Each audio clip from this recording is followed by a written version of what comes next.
Good evening, everybody. I'm going to open the Village of Franklin regular council meeting of Monday, November 10th, 2025. Can we start with the Pledge of Allegiance, please? Pledge allegiance to the flag of the United States of America and to the republic for which it stands, one nation, under God, indivisible, with liberty and justice for all.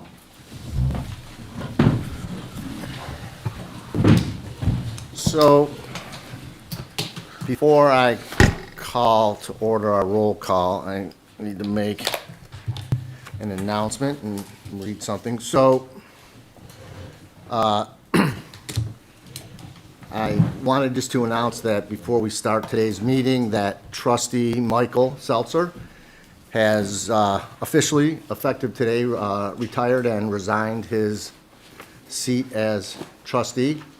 Everybody might know he had sold his house and moved and was renting here in the village, but he's now officially resigned. So before we go, Mike had asked, Mike couldn't be here today. He's hoping to be back in town in December, but he asked that I read something on his behalf that he presented to me. It has been my honor and a privilege to have served our community for nearly 30 years, first as a member and then as president of the Franklin Community Association, and since 2010 as a trustee of Village Council.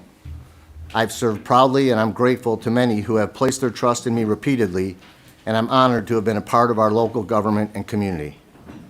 My decision to leave Franklin coincided with the challenging state of local affairs.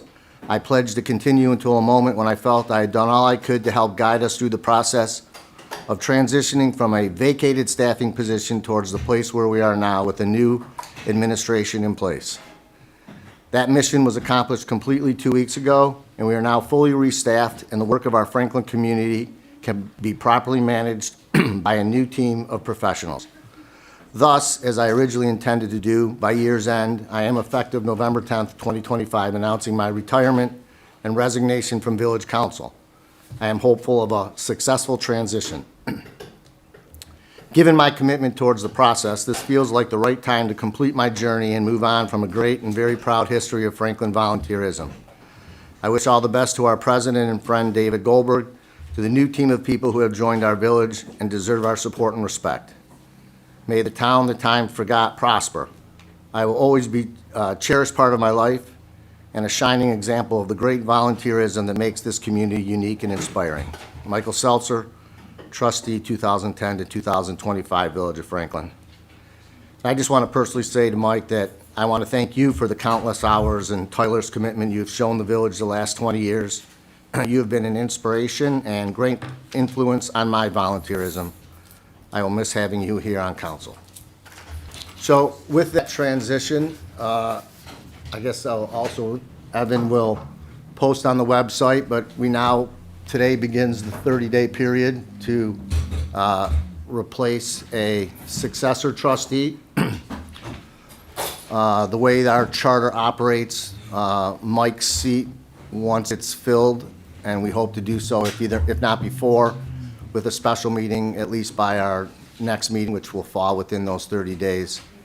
The way our charter operates, Mike's seat, since it's in the first 2 years of the term, the appointed individual will just serve from our December meeting through November of 26, and then in November of 26, that seat will also go up for election. So technically, in November of 2026, we will have 4 council seats on the ballot. So that's how the process operates. So any individuals that are interested in putting their name in for consideration for the open trustee spot, please get an application from Evan and submit it to him within the next 3 weeks so that we have, well, I would say within the next 2 weeks in case we do a special meeting. So we'll set a 2-week deadline to get anyone who's interested in applying an opportunity to get an application in. Sorry. So the seat goes up for election next November? Correct. They don't fill the seat for the remainder of the term of the vacancy? Now, the way the charter reads, if there is another village election outside of 40 days prior to it, it gets Okay. done at the next one. Okay, When I was appointed, it was in the second half, so I just finished out the term. But Okay. when it happens in the first 2 years, that's how the charter reads. But I'll have Peter obviously confirm that. So, having said that, Evan, roll call, please. President David Goldberg, Here. Trustee Pam Hansen, Trustee Daniel Ferris, Here. Trustee Abigail Gates, here, Trustee Angelina Salaka, present. Trustee David Sally. Here. And I did hear from Pam. Pam is recovering for medical procedure, so she'll be here and back on her feet next month. Adoption of the agenda. Anybody have any comments on the agenda before we move forward? Can we move public requests before consideration, in case anyone here wants to, or no? It doesn't matter, I'm just saying, I didn't know, there was no seats, and I always feel bad Well, for people standing. We thought that many of the people would want to be here, that are here, because they wanted to hear the DNR okay. presentation. Okay, I didn't So know, I just wanted to make sure I people figured are. during public comment, people could then ask questions, and Kara will still hopefully be available. We Okay, might even push the flock down into okay, old business. yeah, And then, I do want to make one matter of clarification, because I know, Angelina, you had submitted something today that talked about deer sterilization. So we have on the agenda, we've used the term DNR presentation on deer cull.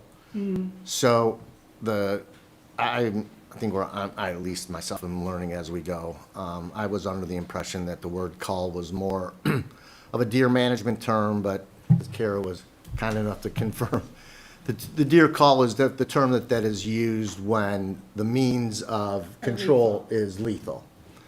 As you know, there's non-lethal ways of doing it, and I know there's people that advocate non-lethal as well lethal. So, for purposes moving forward, even though our surrounding communities have approved to do a deer cull in 2026, we're gonna call it, until we've made a decision on what, if anything, we're gonna do, we're gonna call it just urban deer management, which addresses all means of controlling the population of deer.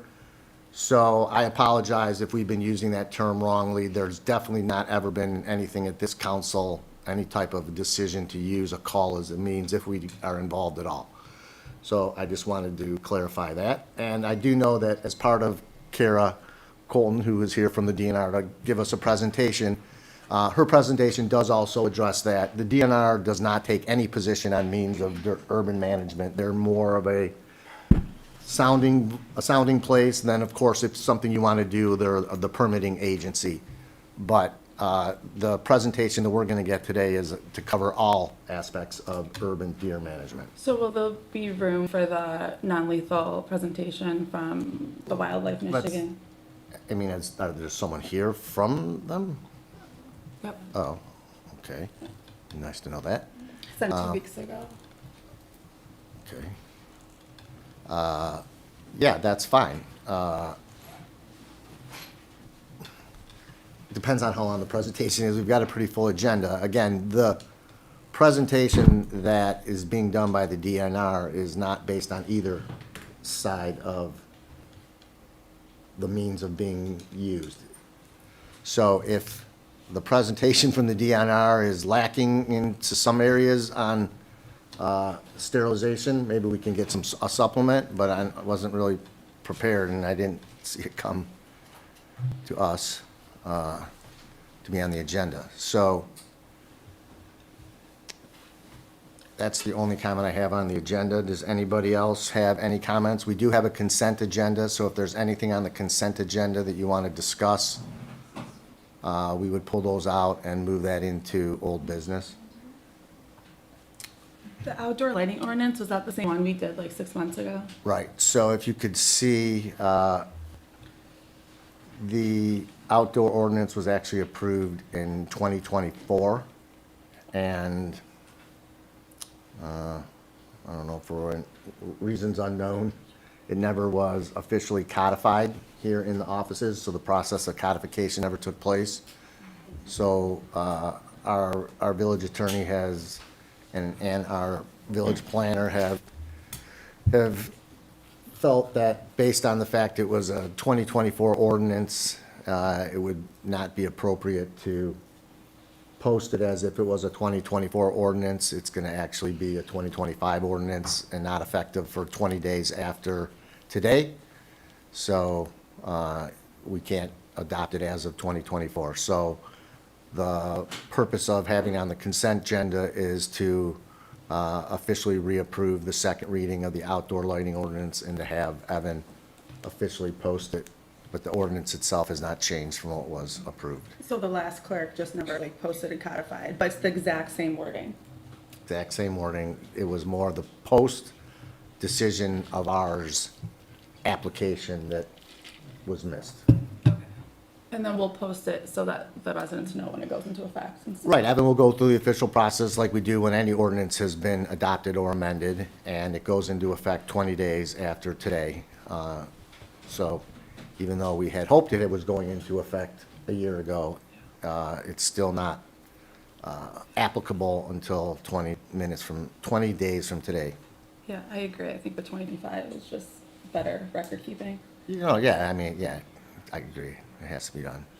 And then, anything else? If anyone has questions, we could discuss it later when we get to administrator's report, if you've got questions for Rachel. So, having said all of that, can I get a motion to adopt the agenda? Motion. Second. All right, we have a motion by Solly, second by Gates. All in favor? Aye. Opposed? Okay, we have minutes from our October 13th, 2025 meeting. Anybody have any comments? None from me.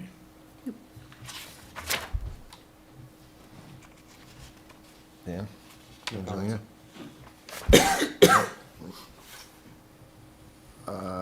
Oh, mine was good. I only had one. Page 4, Evan, treasurer's report, just a 2025 Ford Explorer. Otherwise, these are great. Again, you and Sophia are doing. Oh, I take that back. I have one other comment. On page 10,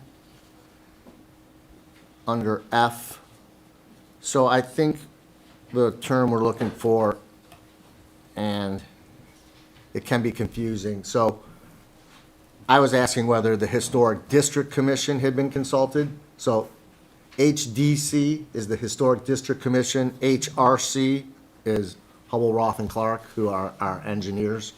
So that should, there we were talking about the Historic District Commission and should not come from the HDC, not the HRC. I know that's confusing. That's all I had. So if you guys are okay, well, no, we don't have a motion. So those are my changes. If I can get a motion to approve the minutes with my suggested changes. So moved. Second. Motion by Solly, second by Salaka. All in favor? Aye. Opposed? All right, motion carries. Thank you. Reports of village officers. Chief, how are you, sir? We have a big crowd tonight, so I'll be brief. Are there any questions on the report that I submitted for the past month? Okay, thank you. One question. One question. Does the head feel lighter with less hats on? Yes, All right. yes, I'm enjoying it, and Rachel's doing a great job so far, so. Wonderful. Thank you. Thank you. Thank you again for everything. Thank you, Chief. All right, thank you. Other chief, Tony. Hello, number Hi. 2 here. You also have a copy of our written report. The only thing I'd like to add is that with the change in weather and the change in lights here, please take note of fire safety in the fall, especially now that furnaces and fireplaces are starting up. We do tend to have one fire a year, and I'd rather it not happen this year. I'd rather you put me out of business. So with that said, if anyone has any questions with regard to fire safety, you can always call the fire department. I've also emailed Evan You hit me up about every 2 weeks for something for the newsletter for the village. So if you haven't signed up to have that delivered to you, please see the village offices because we'll look forward to adding more and more content. Pending your questions, that'll conclude my report. Any questions? Thanks, Thank you. Tony. Teresa?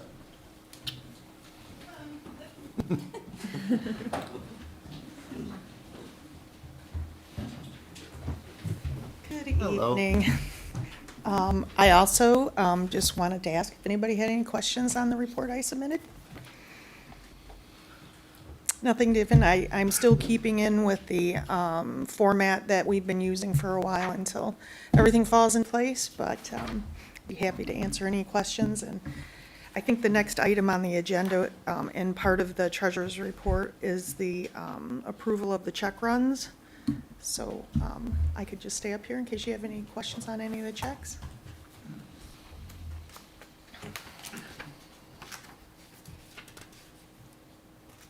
Anyone got any questions from the bills list? Nope. Good. Thanks, Teresa. Thank you for everything. Thank you. Have a good night. You as well. All right, so next is approval of the consent agenda. We have a slight modification to the fee schedule, the village council meeting dates, as well as the dates of the other boards. I'll let each of those boards, if they have a conflict on, for any holiday reason, to request an adjustment of their agenda accordingly.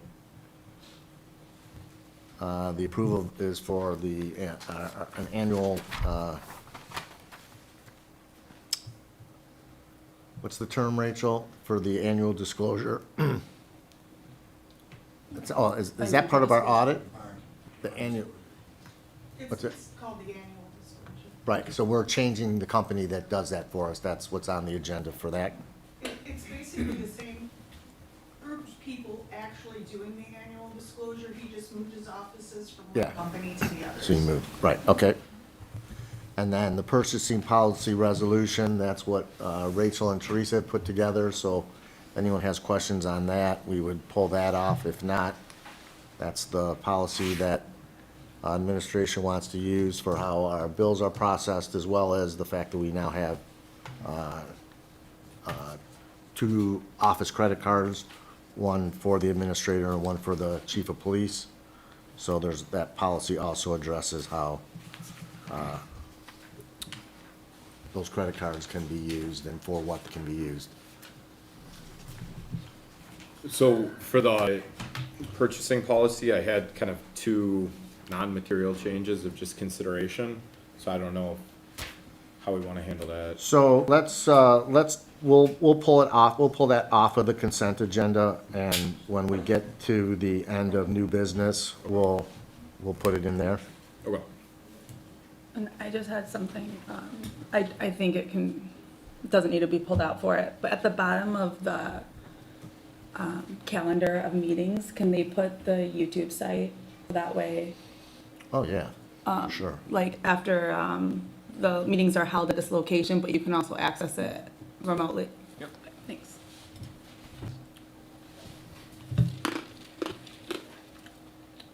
All right. So, with removing item F, can I get a motion to approve the consent agenda? So moved. Second. Okay, thank you. Motion by Solly, second by Gates. Any further discussion? All in favor? Aye. Opposed? All right, thank you. All right, presentations. First, we have 2 personal presentations that I would like to read. The first is it's on behalf of the village and us as the council, but it is also on behalf of the entire Village of Franklin Library and its board. Teresa Natsky, the library director of over 22 years, is just retired, and we have been. Not quite? Almost? 4 weeks, not till, Oh, 4 more weeks? 5 more weeks, not till before Christmas. Oh, all right, well, great, we still get to have you with us. So, this is in proclamation of recognizing the long-term service of, and Teresa, do you want to come up here while we read it so everybody can see who you are? You know, Where's Heather when you need her to take a picture? I don't think got a camera. You got one? take a picture. Thank you. So, recognizing the long-term service of Teresa Natsky, Director, Franklin Public Library, upon her retirement. Whereas, the Village of Franklin wishes to honor those individuals whose dedication and service have made a lasting impact on our community. And whereas Teresa has faithfully served the Franklin Public Library and the residents of our village for over 22 years, demonstrating exceptional professionalism, vision, and an enduring commitment to literacy, learning, and public service. And whereas throughout her distinguished tenure, Teresa has worked tirelessly to expand library programs, modernize services, foster a love of reading among residents of all ages, and create a welcoming environment that has enriched the culture and educational life of all of Franklin. And whereas her leadership and compassion have strengthened the library as a cornerstone of our community, supporting education, civic engagement, and lifelong learning. And whereas upon her retirement, Teresa leaves behind a legacy of service, innovation, and community spirit that will continue to benefit the residents of the Village of Franklin for years to come. Now, therefore, be it resolved that the Village Council of the Village of Franklin hereby recognizes and honors Teresa Natsky for her 22 years of dedicated service to the Franklin Public Library and to the citizens of our village.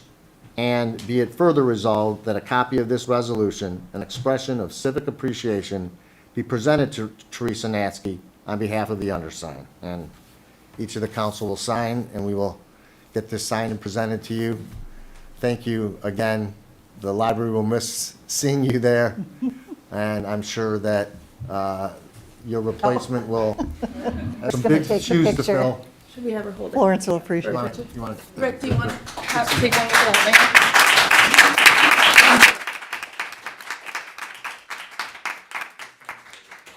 Right, right. Angelina's gonna take a picture. I got one. Oh, I'll send it to Florence. and yes, you put it- better send it to Florence. Thank you. Thank you, It's Teresa. been a privilege. Thank you Thank so you so much. much, It's been our Teresa. Enjoy your real retirement. Thank you. 2 more weeks. And somebody can have those. Okay, we have one more, and this is in proclamation. This is recognizing Lance Vanek for his services as the treasurer of the village. Hello, sir. Thank you. Nice to see you just here as a regular resident for the first time in a while. Whereas Lance Vanek was appointed as the Village of Franklin treasurer in August 2012 by Village President Jim Kokensparger, which role he served with support by trustees in conjunction with his professional career. And whereas Lance has been a resident in the village since 1997 with his wife Sue and 3 children, in which he has found Franklin to be a small town with a historic feel that he cherishes. And whereas he has served as president of a local money management firm since 1996, in addition to traveling worldwide supporting his daughter as a competitive skater with the International Skating Union. And whereas Lance has been active with village budget negotiations, attending meetings, and working on approaches to actively monitor village expenses, as well as plan for the future. And whereas he has advocated for the village in earning optimal interest rates on short-term cash deposits by setting up arrangements with local brokerage. And whereas Lance is committed to making sure the pension program for the Franklin Bingham Farms Police and Fire Departments were in order, reviewing and recommending means to reduce liability, including obtaining grants and advising trustees on prioritizing the pension program.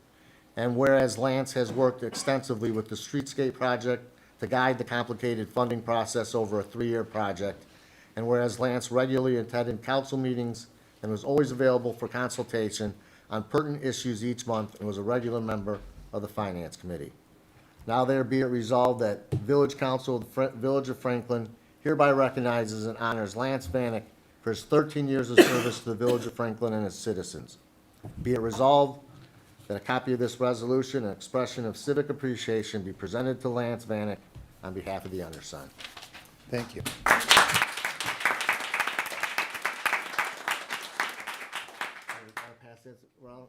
Lance, again, we've thanked you a couple times already, but, we wouldn't be where we're at right now without you, and Thank you. we hope that as long as you're available, that we can still pick Absolutely. your brain when needed. Absolutely. Thanks. No, Lance, just because I got another angle. He looks taller from this angle. Thank you. Thanks. Thank you.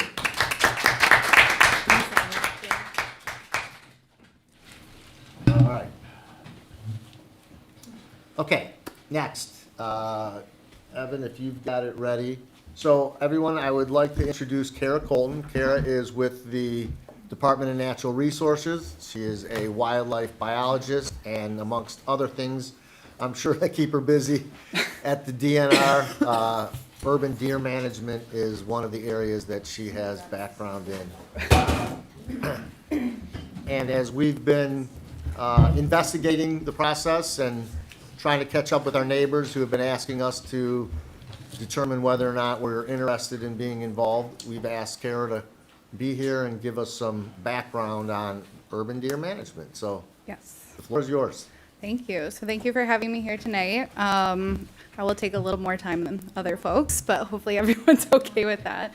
Thank you for the introduction. My name is Kara Colton. I'm a wildlife biologist with Michigan Department of Natural Resources with our Wildlife Division. And tonight I just kind of want to give a brief overview on urban deer management in general, breaking that up into three different segments. So talking about biology of white-tailed deer, processes that communities can take towards management of white-tailed deer, and then options. And I think that's probably what most people are interested in. And so the options can vary depending on the goals of the community that are identified, and that can then be used to guide what management options would be best for a community.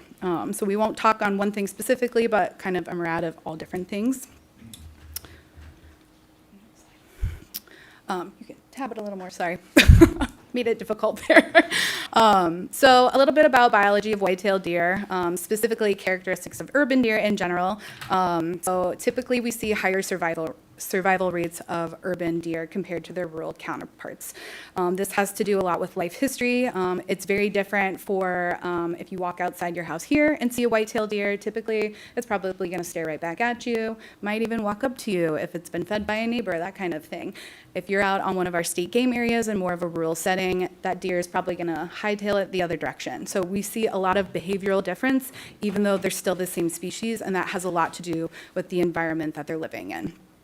Like I've said, we see typically higher survival rates in urban deer, reported as high as 87%. We also see higher reproduction.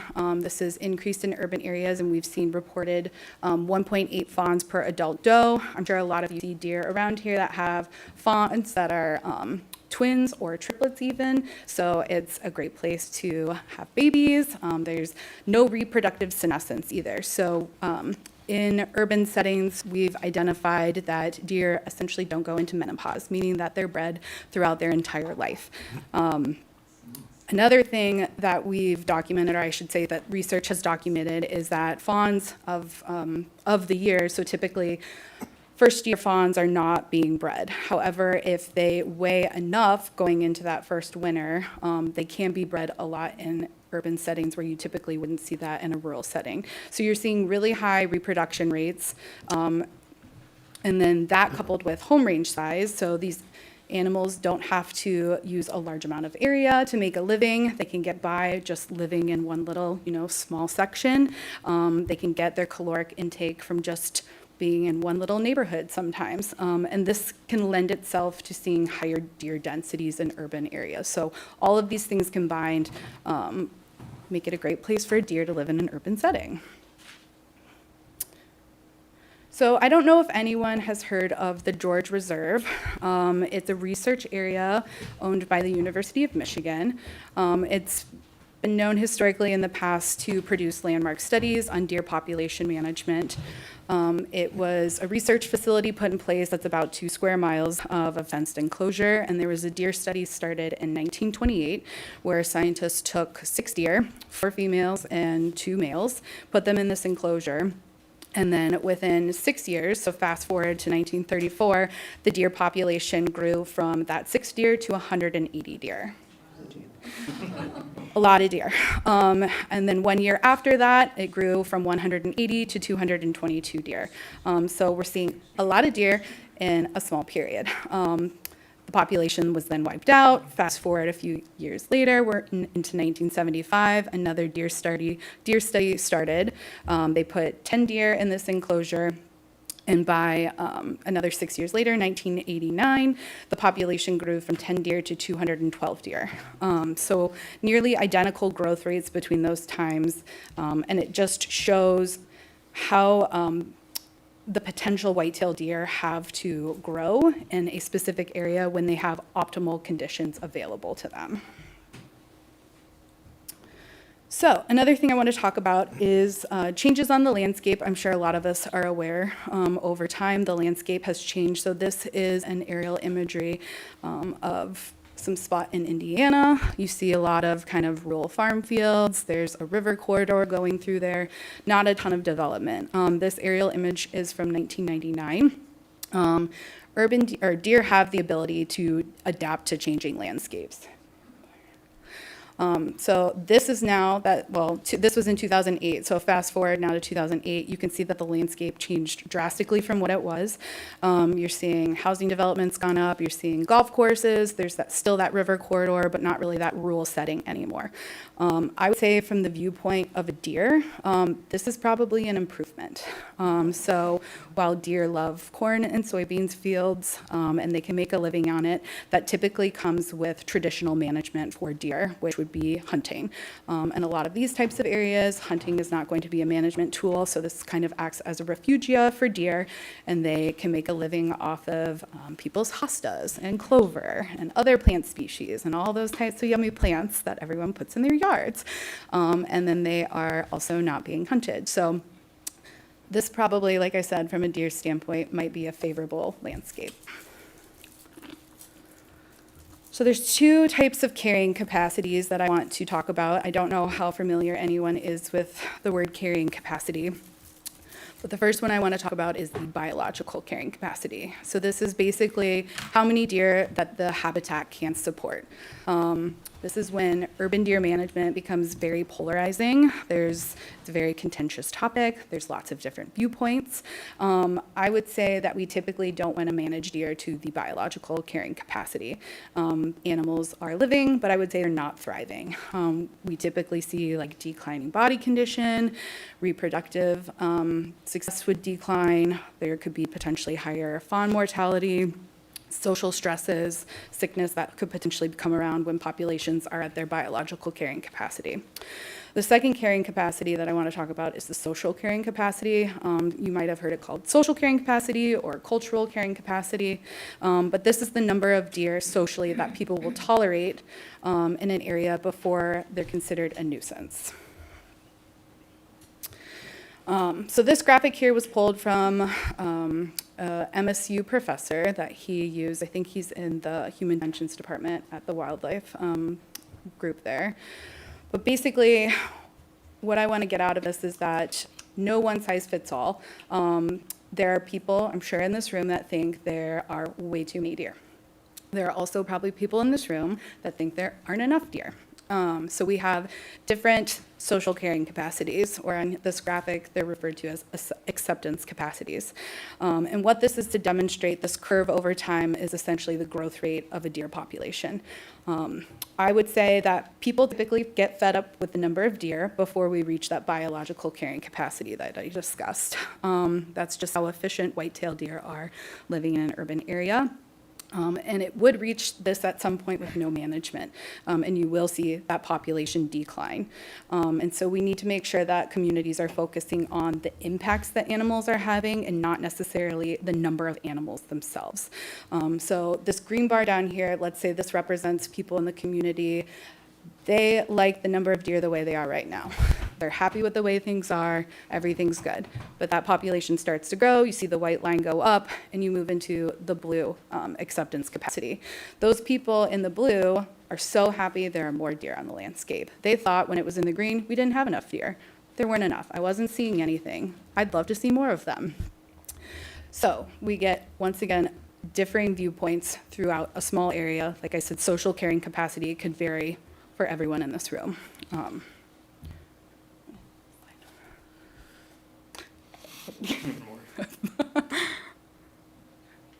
Perfect. So why engage in deer management? Typically, when communities come to us about deer management, they come to the table with some things already in mind. There are concerns about disease. So tick-borne diseases are a concern. We can get into that later, but I understand that as a concern. We see habituation is a concern some communities talk about. So the picture of the gentleman taking the photo of the deer is pretty close. That animal is clearly accustomed to being around humans and doesn't have a fear. Landscape damage is something that we hear a lot of. People have to put netting over their pretty flowers. Their hostas can't grow. They can't keep a garden because the deer eat everything. They're eating the bird feeder. Another thing we hear is folks will look at their parks, their natural landscapes, and the picture in the center here, the deer in the understory of this forest, you can see that there's basically nothing growing underneath that, and that's probably because the deer have eaten the majority of saplings, regeneration. So the understory, there's not a lot of nutrition available to deer. And lastly, one of the big things we hear about is deer vehicle collisions. So these are all reasons that people hear over time that are problems, potentially negative impacts from the deer population in their community when they come to us that we hear about. So the next thing we want to get into is the process of community-based deer management.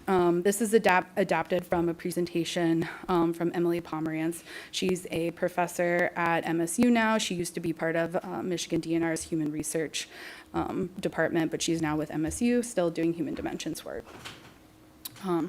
So you are thinking of community-based deer management and don't know where to begin. This graphic will hopefully bring it all together. So the big thing we want folks to think about is, like I said, there's a lot of different human values. It can lead to a lot of different interpretations of desirable outcomes and acceptable means for achieving them. So the big thing we want communities to kind of engage in when they start this process is to think about these 4 phases. So the first phase is identifying the problem. This is when potentially community leaders like yourself or someone else asks to set up like a task force group to inform a deer management committee, that type of thing, to better understand the impacts that are occurring throughout the community.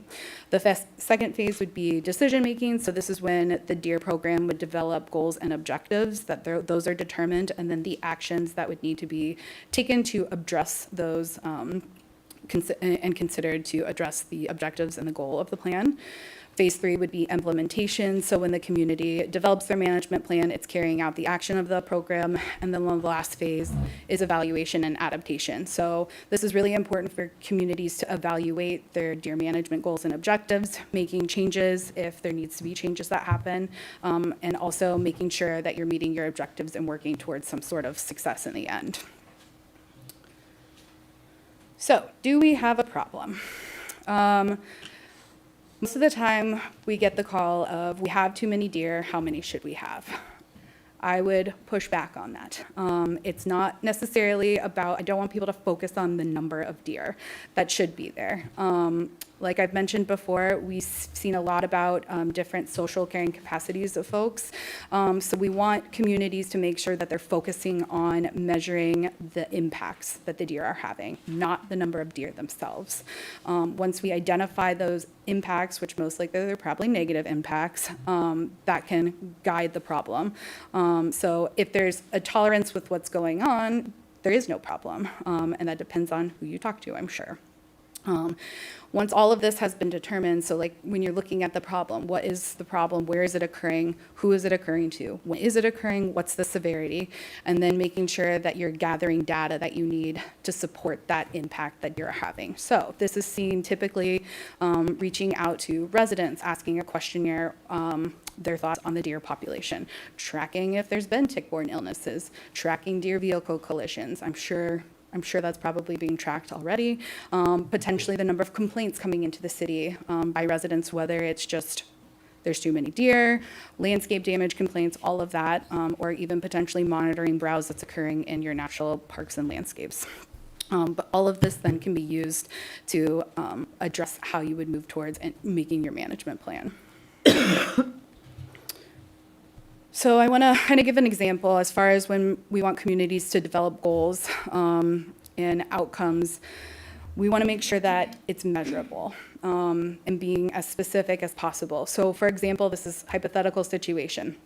If you all said we've seen an increase in deer vehicle collisions by 50% in the last 10 years, our goal is we want to see a reduction in deer vehicle collisions. Perfect. You want to see those reduced. We want that refined more when it comes to the objective. How are you going to do that and make it measurable? So that refined objective could be, we want to reduce deer vehicle collisions by 30% over 3 years. It's a measurable outcome that you can monitor the efficacy of whatever program is implemented. And then you can make those align with your management goals and objectives. We're here to provide flexibility as a management response, but we do want to make sure you consider all the different options out there, and that's to protect us, and that's to protect you for your actions. And we want to make sure that each idea is thoroughly vetted. No, you're fine. So now the fun stuff. Management options. So there are pros and cons with all of these. If it was a one-shoe-fits-all, one-size-fits-everything, I wouldn't be here right now. If it was quick, cost-efficient, everyone liked it, that would be what everyone's doing. That's not where we're at. So, different management options. We're just going to touch on all of these. Like I said, there are pros and cons to all of them. Management option is no action or response. A pro, maybe it's a compromise. Maybe people need to increase their tolerance. It's also inexpensive. Cons with that, some would say you're not doing anything. It's considered inaction. The other thing is that if there are a lot of deer on the habitat or on the landscape here within the urban community, and you're already seeing negative impacts, those are going to continue to degrade. The habitat and those conflicts are going to continue to be there. This picture was chosen because it shows what we call a browse line. So basically it's how far a deer can stand on its back legs and eat everything. So you can see the deer have eaten everything they can from the bottom of those trees essentially down. So like I said, if you already have too many deer there and you're seeing those negative impacts, those would continue to be there with no action. Another option would be hunting. So the pros of this is it's typically inexpensive to communities. Most hunters will pay to participate in a hunting program. It can provide economic stimulus to the local community, and it is typically supported by a lot of individuals because they see the deer being used for meat most of the time. Cons of this is that some types of hunting programs that have been implemented in the past may not be appealing to many, depending on what those hunters are targeting. So there have been programs that have been implemented where hunters come in and they're shooting what we would call trophy deer, so those big bucks, and they're not targeting females, which is typically what we suggest folks to target because they are the ones reproducing. That could be a con to a hunting program. The other would be local concerns, just having folks hunting within a community. And Real then, quick question yep, on the go. hunting. No, So hunting, at least from where I'm from, back when I did it, was based off of licensing through the state. So how is that controlled through local government?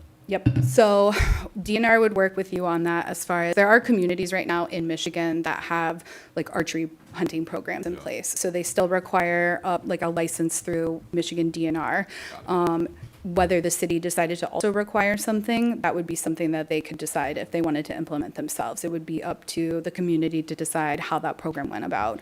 Some communities that have implemented, archery-only hunts, that type of thing, are very regulated, very restricted. They require like background checks, proficiency, accuracy testing done, that type of thing. But it still would require the license and would be done during typical hunting season through DNR's regulations. But the community would have the availability to tailor Additional the requirements. program. Yeah. Yep. Another con is potentially access issues. So a lot of private land ownership. If folks aren't willing to participate, it might restrict where folks would be able to target deer for removal. As well as, depending on what type of hunting was implemented, if a deer was removed, let's say via archery, sometimes they don't necessarily expire right on site. It could run off and then expire. If it was on a different landowner's property and they didn't have access to get the deer, that could cause problems as well. One of the things we talked about in past meetings was there had to be enough space allocation in order to make hunting an option. And I believe there's only one parcel of land in Franklin that could facilitate that, which would be like our downtown area. Is that the So- case in archery specific hunting as well? or- So that would be up to the city to decide if there was a parcel requirement, a size requirement. You could collectively pool people together, properties, or if there wanted to be an acreage, say, allotment, I guess. But that would be up to the city to decide if that was something that they wanted to implement. But that's a city level determination, not a state or Correct. county level. Because it's legal in the state to just shoot a bow and arrow at a So, deer. yes, so DNR typically manages wildlife populations through hunting, trapping regulations. Local ordinances typically prohibit that type of activity in urban areas. So I would assume that there's an ordinance in place that prohibits the discharge of a firearm, potentially archery equipment within the city. Probably? No comment. Correct. So people then can't use hunting as a management tool. So if hunting were to be considered an option, that would be something the city would have to address, would be the local ordinances in place. But we do have seasons in place, licenses available to folks. It's the local ordinances that prohibit people doing it as an activity. Good question. Another management option I'm sure people have heard of is sharpshooting. So this is where typically hired professionals are brought in to remove deer. Pros to this are seen to be that it reduces deer populations quickly. So these are very highly managed and are what I would consider to be very safe. There are set organizations or companies that do this type of work. A con is that it can be very expensive, and it also can be seen as controversial. I would say a lot of these options, whether lethal or non-lethal, are pretty controversial depending on who you're talking to. But that is another consideration that the city could look into, and I know that's been a discussion as well. Another management option would be trap, relocate, and/or remove. Pros are you're not firing a lethal projection, which I know a lot of people have concerns about a lethal projection being fired in a urban area. It allows for deer to be removed sometime in difficult areas. You can set up a trap in a very small piece of property to do kind of a targeted removal. Cons are that this can cause high stress to deer. It's also very expensive and very labor intensive and time consuming. And then this is also not an option in Michigan, so I'll put that out there. We will not be relocating deer. So if we were to relocate animals, you're taking that entire deer, all of its biological contents, and moving it elsewhere. It's extremely stressful to deer. And the survival rates for deer that have been moved in other studies is typically low. So there is concern with that.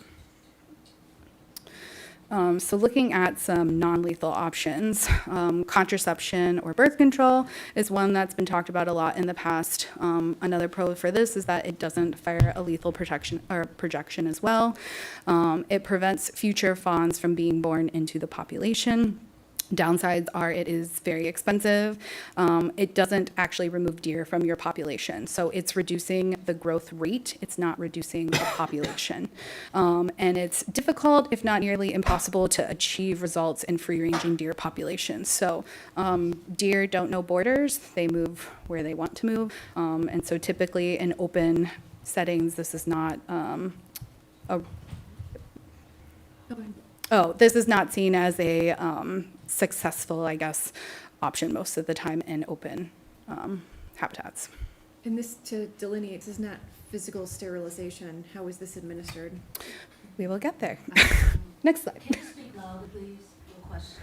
Sure. I was asking whether, is this physical sterilization or is this administered like a medication? Correct. Yeah. So this is a medication. So there are 2 drugs out there that are federally approved drugs in our country. One of them is called Gonacon. They are registered through the EPA. Gonacon is a hand injection drug. So meaning you have to trap the individual. you have to inject them with the drug. It also requires a booster, typically administered within 1 year. So that means you're catching the deer again, you're hand injecting it again, and typically most places you're marking the deer so you know who has and who hasn't received this drug. Although these are registered for use through the EPA as a pesticide, they have to be approved through MDARD, and that has not been done in the state of Michigan, so this is not an option. The way this drug works, just to kind of give a little bit of information of that, is it blocks the stimulus hormone. So basically it leaves the animal in a non-reproductive state. The second drug out there is called Zonistat. This is also can be hand injected, jab stick, or remote dart delivery. It also requires a booster at 2 weeks and then each year. It is also not registered for use in Michigan through MDARD. And so the interesting thing with this drug is that it prevents, basically the sperm cannot attach to the egg, so it prevents fertilization, but it leaves animals in a reproductive state. So if a deer's not bred, it's gonna come back into reproductive state in 28 days, and it leaves deer in this state over and over and over. We're in rut right now, deer get a little woo-woo or whatever when we're in rut, do crazy things, all the bucks are running around chasing.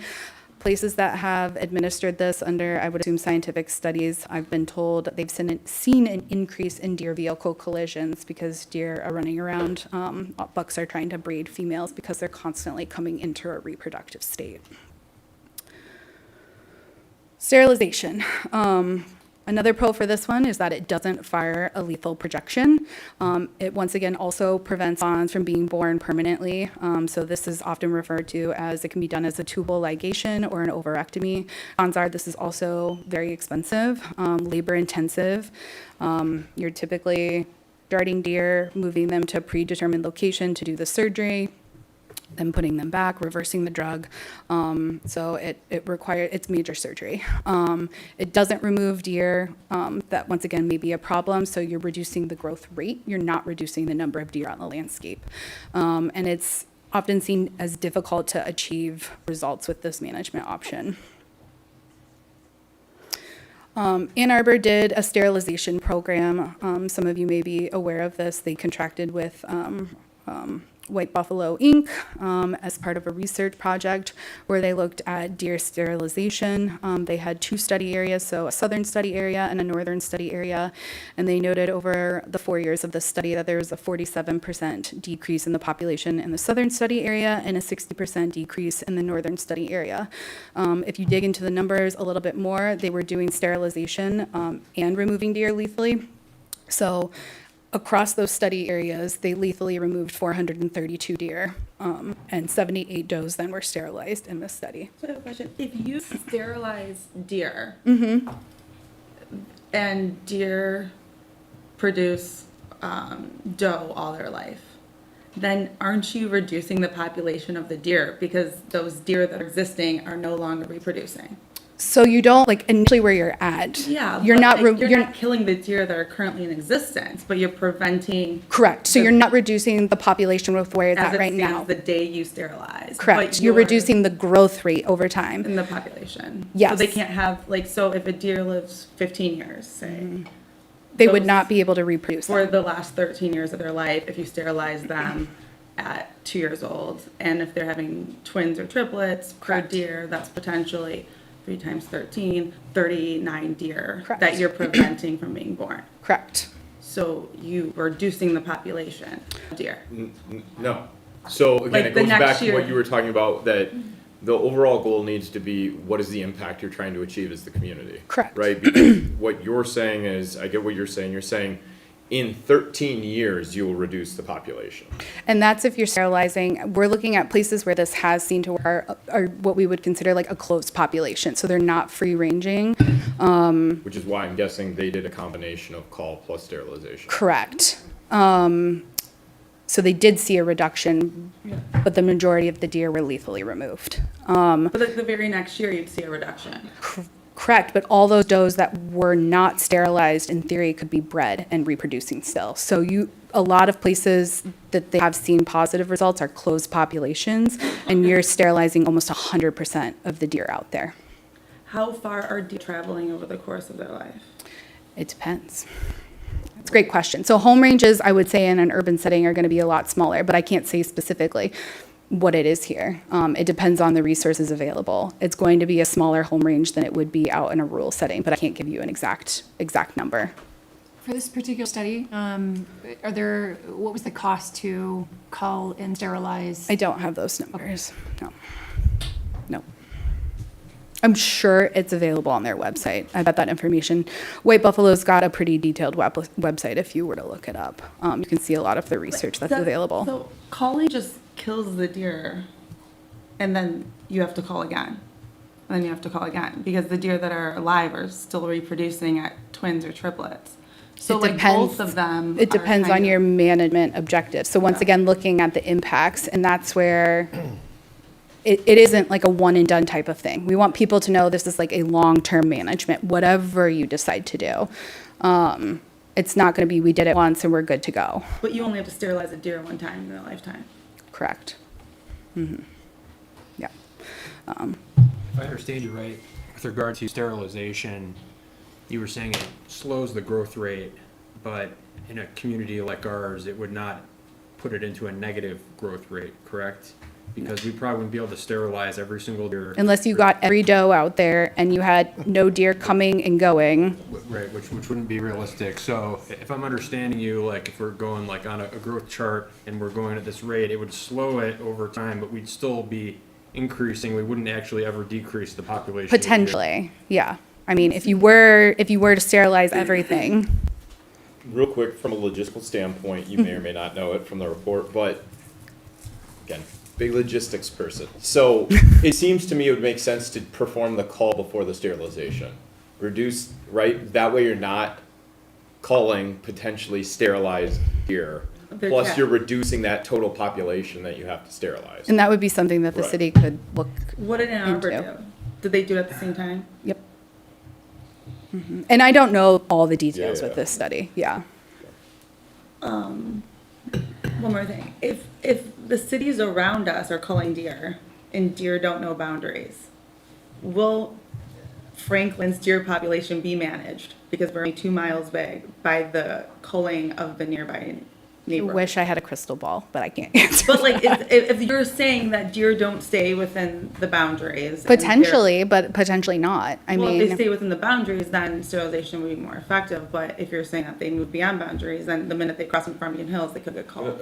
The point that was made is that they're going to adapt to survive. So if they determine that this 1.5 mile by 2 mile space does not require them to go any further, they're not gonna go further, right? Like, they can if- make a living where they're at and what they're doing, regardless of what the size is, they're not gonna move. Like year over year, you're probably seeing the same deer in your yard. I'm sure they have the same daily movements, it's Yeah. the same group. You could probably say at 5 PM, those 6 deer are gonna come through my yard. Right. And then it's 8 deer, and then it's 10 deer, or whatever, but yep, 12. But it's probably those same family groups that you're seeing. Yeah, they're gonna be very habituated to their movements, and that probably changes with the seasons What is as the well. lifespan of a deer in an urban population? Long-lived, I'd probably say 13 so years. Aside from the carrying capacities that you'd mentioned, are there physical symptoms and signs of a deer that indicate that overpopulation has happened? Like wasting, we talked about wasting yeah. disease or, just. So wasting disease wouldn't have to do with like a population number. So there are diseases are a concern for people. Tick-borne diseases, I'm sure you've heard of chronic wasting disease, EHD. These are all But diseases like that deer. blue tongue typically Yep. manifests when there is overpopulation. So like EHD is like a midge that's presented. So the midge, it's a biting midge that bites deer. And we saw a huge die-off this season. EHD was pretty rampant throughout the country. It's very localized, and so you can see localized die-offs of deer. And then as soon as it freezes outside, that midge dies, and it doesn't affect the deer anymore.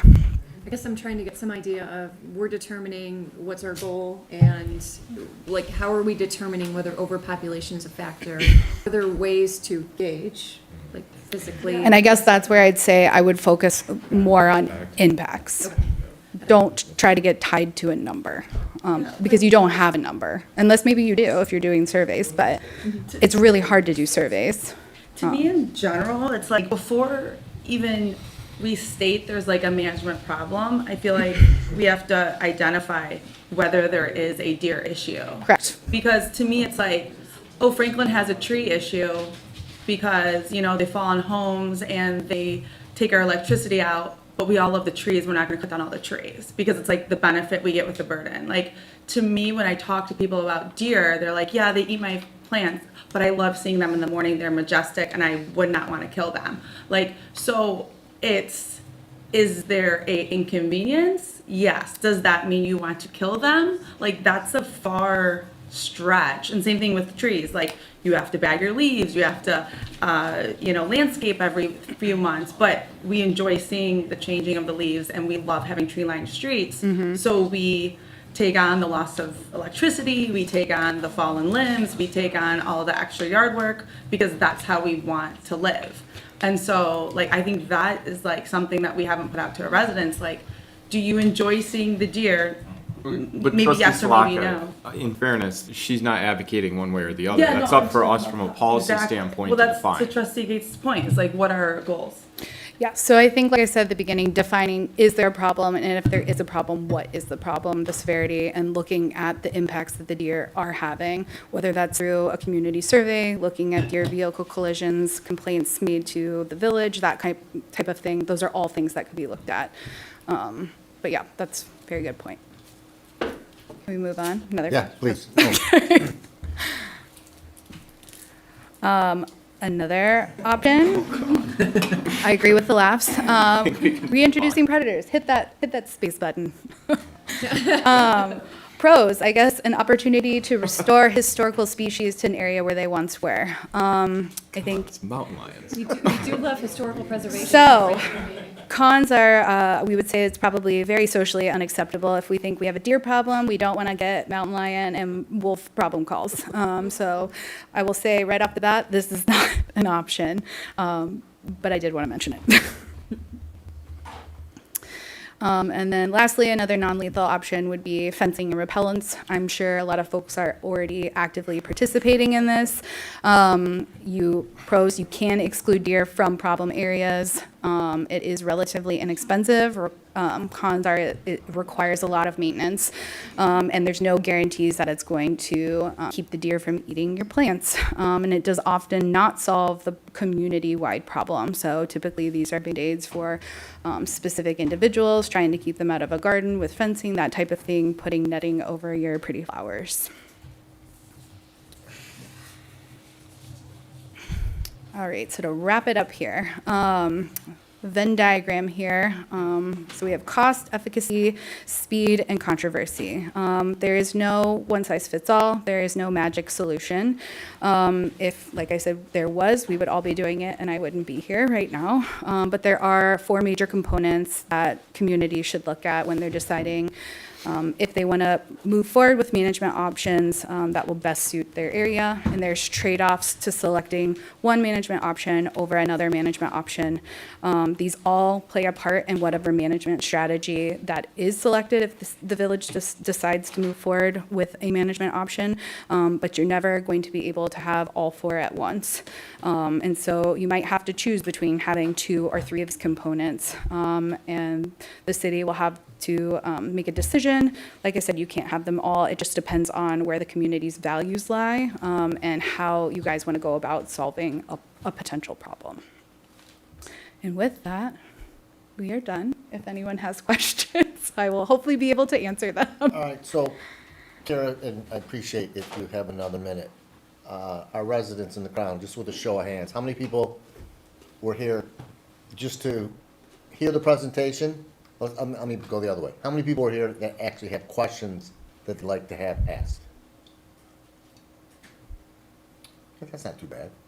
So would you mind if a couple residents, we're gonna open up public requests and comments right now. Those of us that have questions or comments regarding the urban deer management, let's have them go first. If it's a statement to us, go to the back of the line. If it's a question that you specifically have for Kara, then we'd like those individuals to go first and try and keep your time to about 3 minutes. Yeah. They have to come up. So my name is Beth. I live on Carroll Avenue. I lived here for 16 years. I appreciate all of the scientific information, but what I'm hearing is a lot of how do we remove these deer? I work in medicine. We look at the root cause. So where my mind goes is, as you mentioned, deer move from population to population, or from geographic area to geographic area. We've seen so much degradation of forests and woods. Bloomfield Township took out acres by the Pickering Barn. There's a house on Charles Lane that was one house when I moved in 16 years ago. Now it's 4, and it took up the whole block, and it just keeps taking out woods. I'm sure there's urban sprawl that goes to Farmington that wants to do their call, Birmingham, all these surrounding communities, and the deer are going to go where they have habitat, water, something to eat. In taking out all of this habitat for the deer, we've taken out habitat for the coyotes, which are natural predators. So I know everybody laughed at that. Certainly we're not going to reintroduce mountain lions. However, I think we need to realize where is the root cause coming from that we are taking away their habitat, we're taking away their predators' habitat. So has the DNR done any kind of study or consideration for giving back the deer places to live or limiting human expansion? I mean, there are cities that limit where you can build, and they don't allow bigger than a certain population size in a geographical area. Portland, Oregon, or outside Portland, or the suburban areas of Portland has done it because they don't want to take away their habitat and their wildlife, because we do, I mean, I love seeing the deer. Yes, they eat mahastas. Oh, well. The problems that I've seen it with are the past 16 years are through very traumatic situations that all have to do with fencing and fencing killing deer. So I was ecstatic when we outlawed the spikes on the top of our fences, because that was killing the deer in my eyes. And I would rather see them come and eat. I mean, they were eating my sedum this year, and they don't eat sedum. So I guess my viewpoint is I don't want to see any of the deer killed. Sorry, I set my timer. But my question is, has the DNR done any studies or consideration for limiting urban sprawl and where we build? And is there like countywide or multiple countywide like limitations on taking out the habitat? Like that's where it's coming from, is that we're taking away the woods. I don't think we would have the ability to do that as an agency, since everything is local government ordinances. We don't own that land. So I just think it's a bigger picture that maybe this spurs like a small community saying, we don't want to kill these deer, but we need to look at it like us as humans, like not just taking over everything. I bought an old home because I didn't want to build a new house in a new subdivision that took over land. So that was my main question, and I think that should be a consideration before we just say, let's kill the deer. Let's think about giving them back their land, or at least living with the risk of it versus benefit.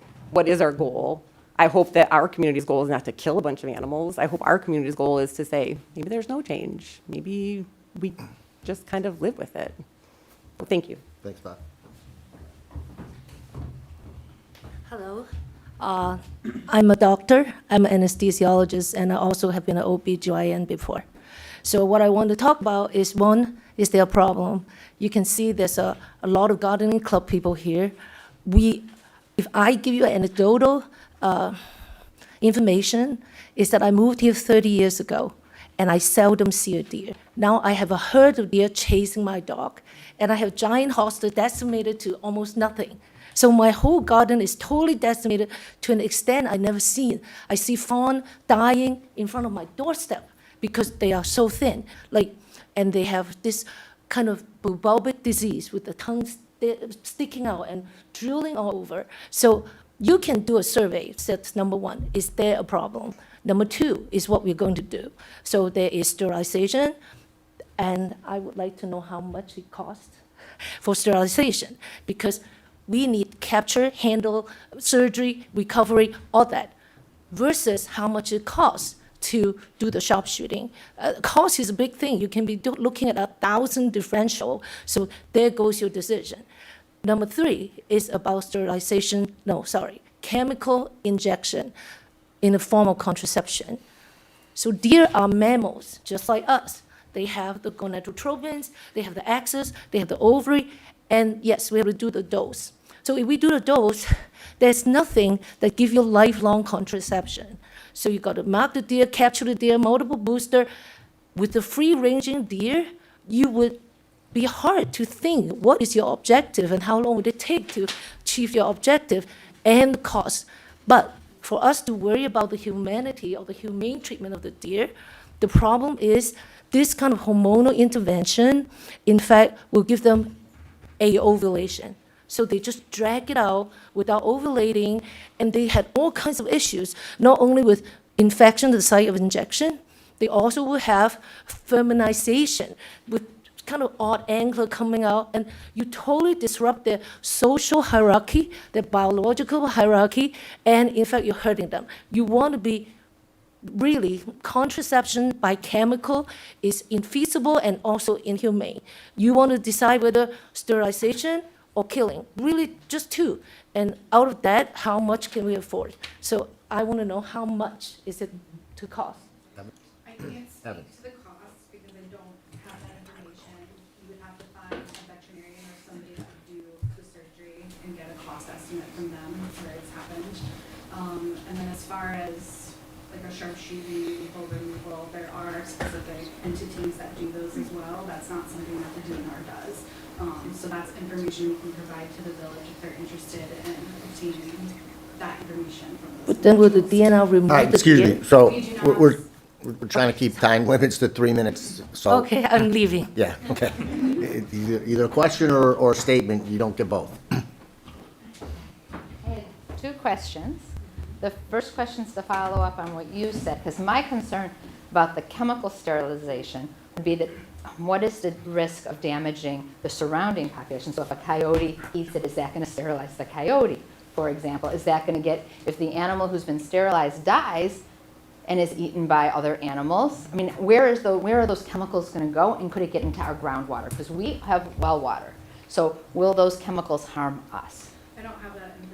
Okay, but that's something I think is Aren't the really important. chemicals Yeah. not approved? Yeah, that's what I was gonna say, we Yeah, it's can't, not even that's not a an choice option. here. That's- okay. Just to Neither clarify, are neither of approved? them are approved for Okay. Emdart, yeah. Okay, good. We just wanted to make sure we talked about it. Very good. Yeah. Okay, so the second question has to do with, you only talked about sterilizing the females.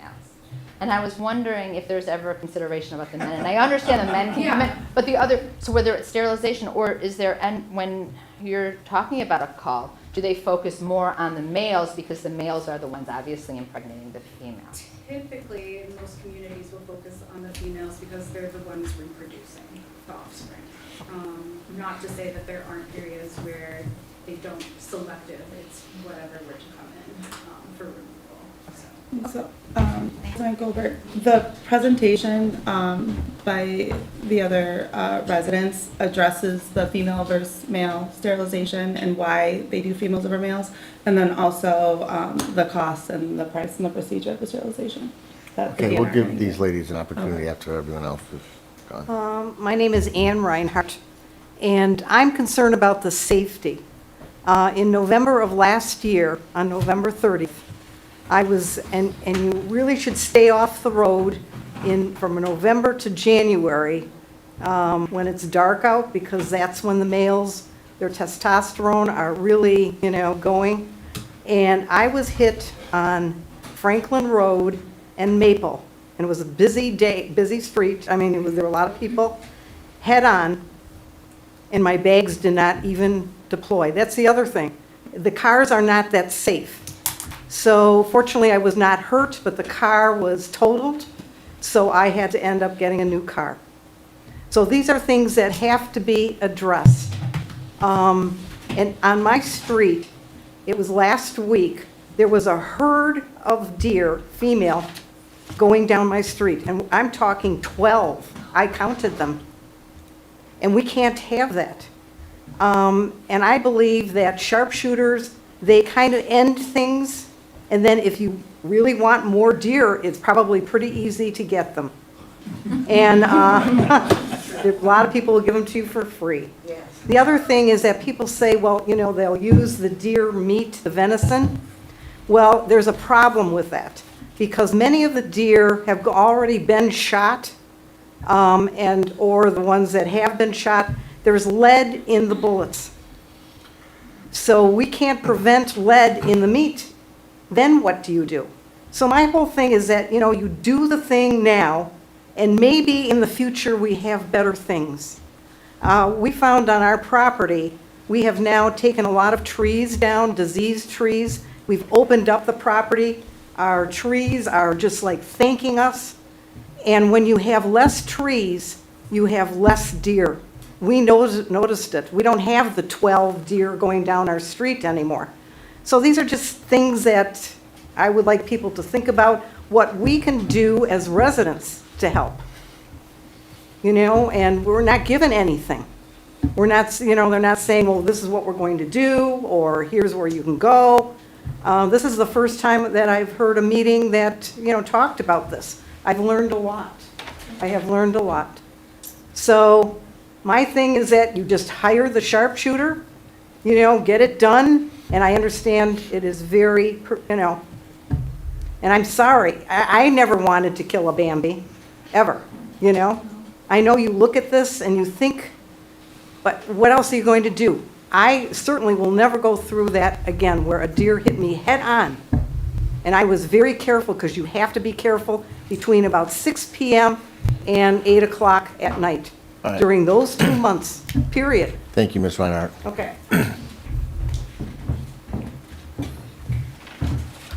Hi, I just want to say thank you for bringing Kara in, and anyone else that's from the wildlife community to really talk about this. And yes, I have been challenged by those does in my own backyard 3 times just in the last couple of months.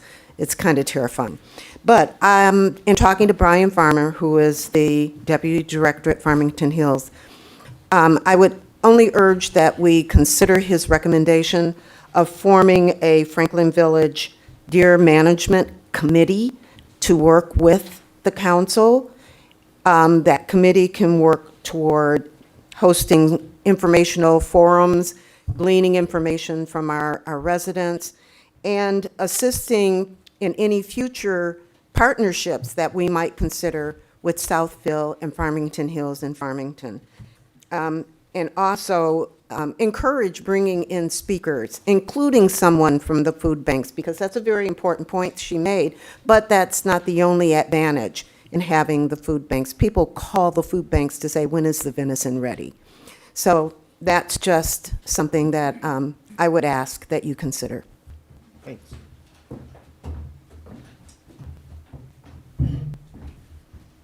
This is a super quick question aimed at you. Just from a data standpoint, your study in the beginning said you put 6 deer into 2-mile radius. 5 years later, you had 216 or something like that. Is that right? 180, and then they repeated the study in the early 70s, and it was also a man, right.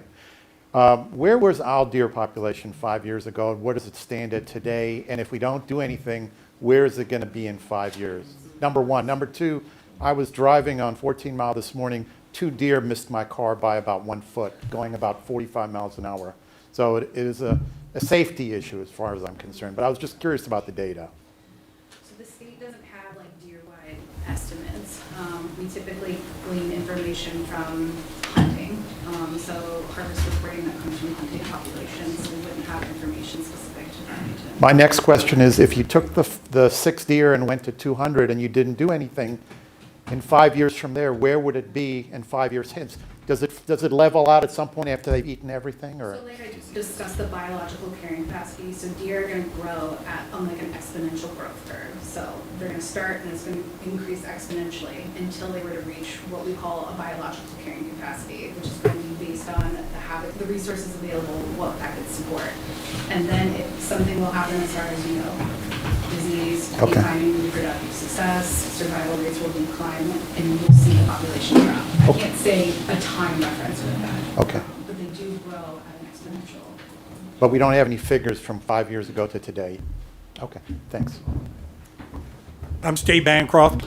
I'm the administrator for the cemetery. I'd love to be able to tell you my point of view, but I don't think that would help. I'm here to tell you what we have seen at the cemetery, so that when you ask questions, what's happening in regard to deer population. I think 7 acres sitting up here just south of us, I can tell you what's going on because we are seeing it. The population has exploded in the cemetery.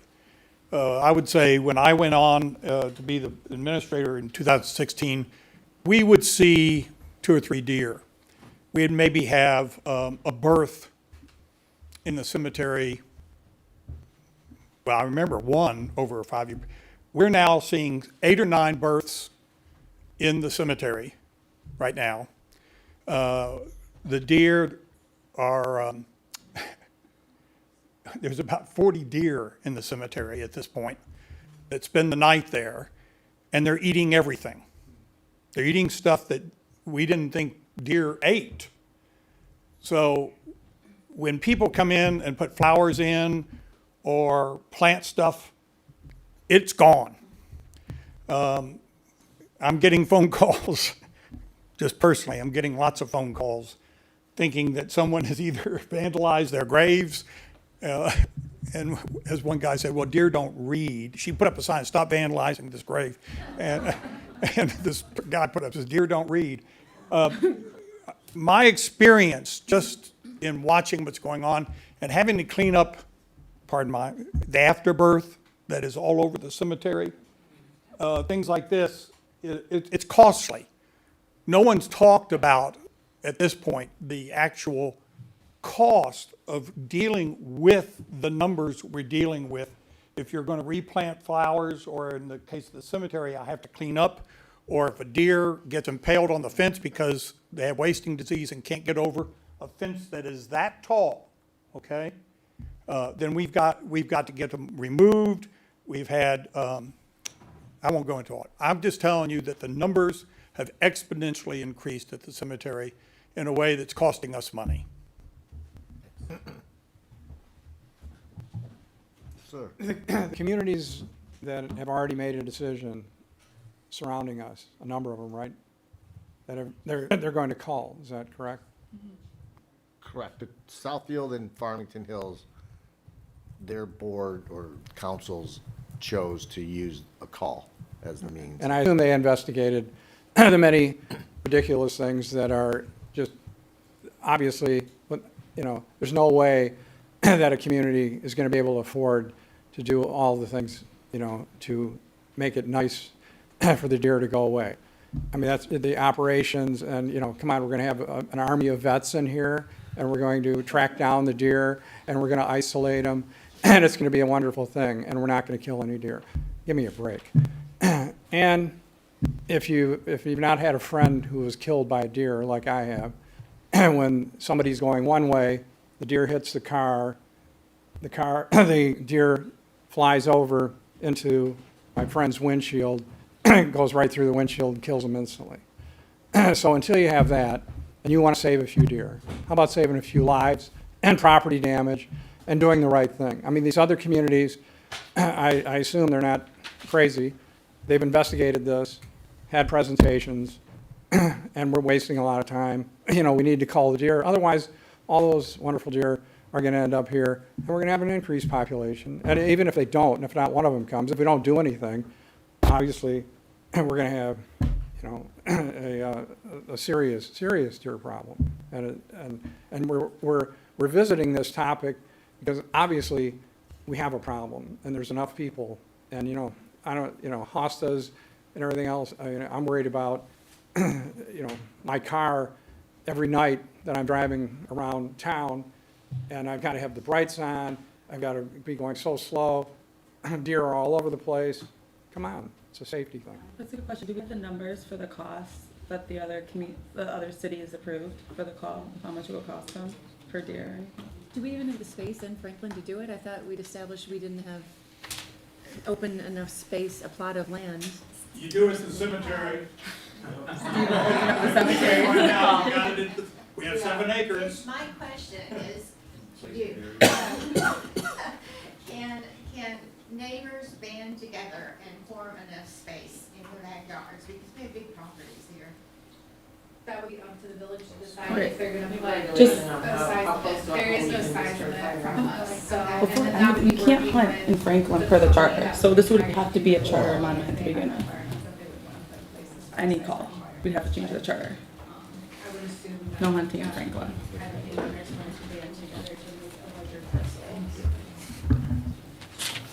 It's on the first page of the charter. There is a Lots of form definitions that- of hunting. No, it's There is a form that Farmington sent out, Farmington Hills sent out, allowing neighbors to collaborate. Chapter Yes, 2, without section 2, 7. acreage, Yeah, I to saw be it, able to do the culling on it. David saying, calling. Yes, sir. Can I speak? Okay, my name is Rohit. I'm actually from Farmington Hills, so I can speak about what's been going on over there. The reality is the city has done nothing. They themselves admitted, I've talked to the council members myself. So when I say done nothing, meaning when anybody thought a vehicle crash or something is an issue, they didn't bother putting up signs. It's been done everywhere else. You can see there's these big signs that warn people exactly where they are because it's always the deer are near a body of water and things like that.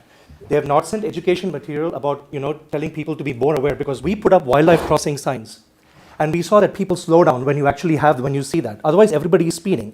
You can ask your police chief everywhere. Majority of the vehicle crashes are from distracted drivers, drunk drivers, people who speed.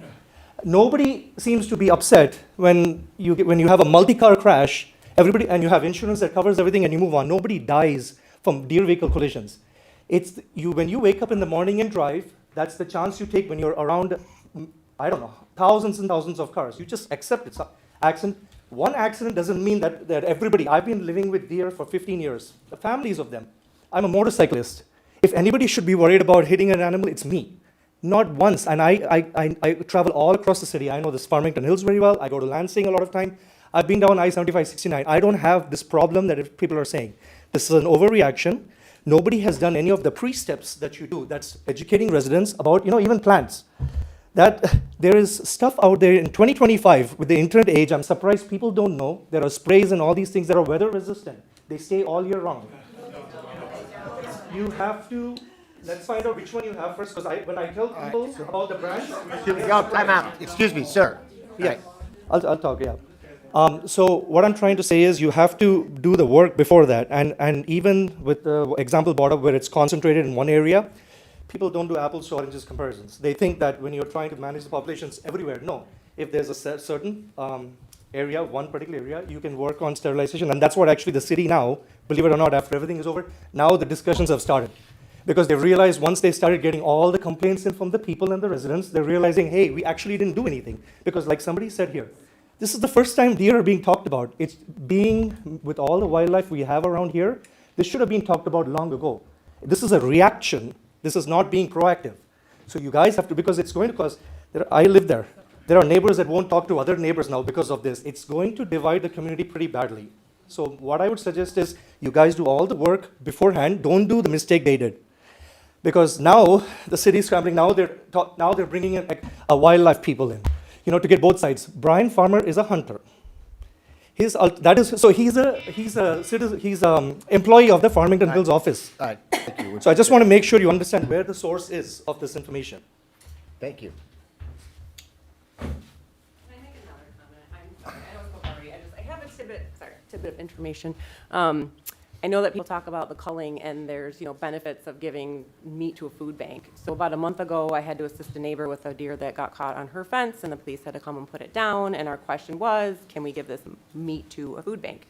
I would hope and assume, if that's the direction that Franklin wants to go, and I would hope and assume Farmington Hills and Southfield did this, I don't know.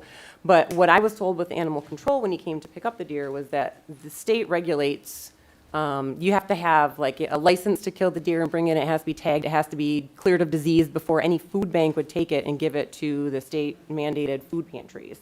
So if that's not something that you're aware of and people go forward with killing all of these deer and there's a huge populace thinking that this is going to be a good thing, speaking of food to food banks, and it doesn't happen, then that would be a severe, just a sadness loss of life for no reason, thinking that they're going to be able to give it away. So if that's something that Franklin goes towards, I would implore you to make sure that whatever food bank it gets donated to, that's set up ahead of time and organized ahead of time, because otherwise you're going to have a bunch of people signing up to come and hunt and give it away, and then it just goes to get disposed of. So I think that, I forget the gentleman said, this should be like a multi-year study to figure out what we want and where the population is going to go, and not making a decision like Farmington Hills did and just say we're going to do this and actually get input from residents. So the meat's not wasted. So thank you. Thank you. All right, so Kara, thank you for your time. We appreciate it. Before we close and let me explain to everyone, today's purpose was the beginning of our informational study. I don't care what our neighbors did, because they did it their way, and whatever information they obtained, they did it on their time frame and their process. We'll do it our way. I know that there isn't even a availability to allow a call in our area until 2027. So we have plenty of time to research all of the issues, as well as hear from various residents on their pros and cons, including getting a survey out there in the near future. So this is the beginning of the process. This is not the decision-making process. So there is no urgency at this level. I know there's urgency at your level. We also sit and live where you live. We also are suffering the same way you are, but the decision on how, if at all, to address urban deer management is something that we are not making in the immediate future. So the last bit of it today, we do have, I don't know if it's all three of you, but we have three ladies that if you guys can, I don't know if we have a time for a full presentation, but if you want to give us, if you've got a, well, how long is your presentation? 6 slides. Sure. So if you want to give us a few minutes on the sterilization perspective, because again, this isn't, we're not at the advocacy stage yet. Everybody wants to advocate their positions. We're at the information gathering stage. And once we've gathered information, then we'll listen to the advocacy piece. But until we're educated, everybody's advocacy does nothing for us. Can I just give a quick background too? Sure. Okay, back in June, the entire council was emailed by Advocates for Michigan Wildlife. And then you had asked me to get on some phone calls with them and Zoom and discuss, the issue before it came to council. So the last 3 months, we've been having meetings, discussions, different sessions about, options, grant opportunities, management avenues, methods, and then the last 2 meetings when a lot of public comment was about deer, I figured, okay, I think now is the right time to bring it to council, and these ladies curated a short but important presentation to give today. And everyone has their emails if you check back a few months ago. I hope I have enough time to present. I'm going to be very quick as I can. But first and foremost, I want to thank you for the opportunity to come in and present today. We are here on behalf of Advocates for Michigan Wildlife to share facts, research, and proven alternatives around managing urban deer populations, specifically in our suburban communities like Village of Franklin. What the public really thinks. Majority of residents value living alongside deer. The perception that deer are a widespread nuisance is largely driven by vocal few. According to the SEMCOG Public Opinion Survey from 2022, 73% of Southeast Michigan residents enjoy seeing the deer. In densely populated communities and as urban development continues to grow, loss of habitat increases deer visibility. A small minority frequently complain about deer shaping policy through pressure. Most complaints center on landscaping damage despite proven deterrents already available. Majority of residents oppose lethal deer control methods. The primary goals of the DNR is to increase the number of hunters in Michigan. In the last 6 years, they have dropped by approximately 200,000 sales and licenses. And hunting has reduced drastically in Michigan. So their primary goals are to increase the number of hunters, to increase hunter satisfaction, to increase access to hunting on private lands in urban areas, and to promote deer hunting as the primary management tool. DNR's deer management plan, it excludes non-lethal solutions from consideration and intentionally ignoring the method of sterilization which they already approved. Recommended only lethal measures even after they They recommend only lethal measures even after they concluded that sterilization has been scientifically proven effective in reducing deer population for free-ranging deer. And I will show you moving forward about Clifton deer, which is a perfect example of free-ranging deer and how they decreased their population by 41%. And they reduce their deer populations at a localized scale based on scientific studies. The DNR is going around to different communities, and that is not, I think you did a beautiful job, but we've seen other presentations from other DNR representatives, and they fabricate a crisis. Even online, everywhere you look, there's a crisis that it's an overpopulation narrative. This is not about overpopulation. It's about using suburban areas to create more hunting opportunities, often under the guise of safety. They have a biased agenda, and that is to promote urban hunting. The DNR's policy is to approve culling permits in all communities without requiring not even a deer population counts or density, no data, no science. Even with a ban on hunting over bait, the DNR is spreading chronic wasting disease and allowing cities to cull deer over bait. The DNR admitted in its own publication that deer population is not the issue, as Kara had mentioned. It is focused on monitoring the impacts, such as deer vehicle crashes, rather than the number of deer, as stated in their publication and the link that I've provided for you. They use fear tactics messaging, not facts, but deer vehicle crashes are rare compared to total crashes, and none have been fatal. According to Traffic Safety Control, there has been no deaths, no fatalities in vehicle deer crashes. In addition, the DNR divides communities.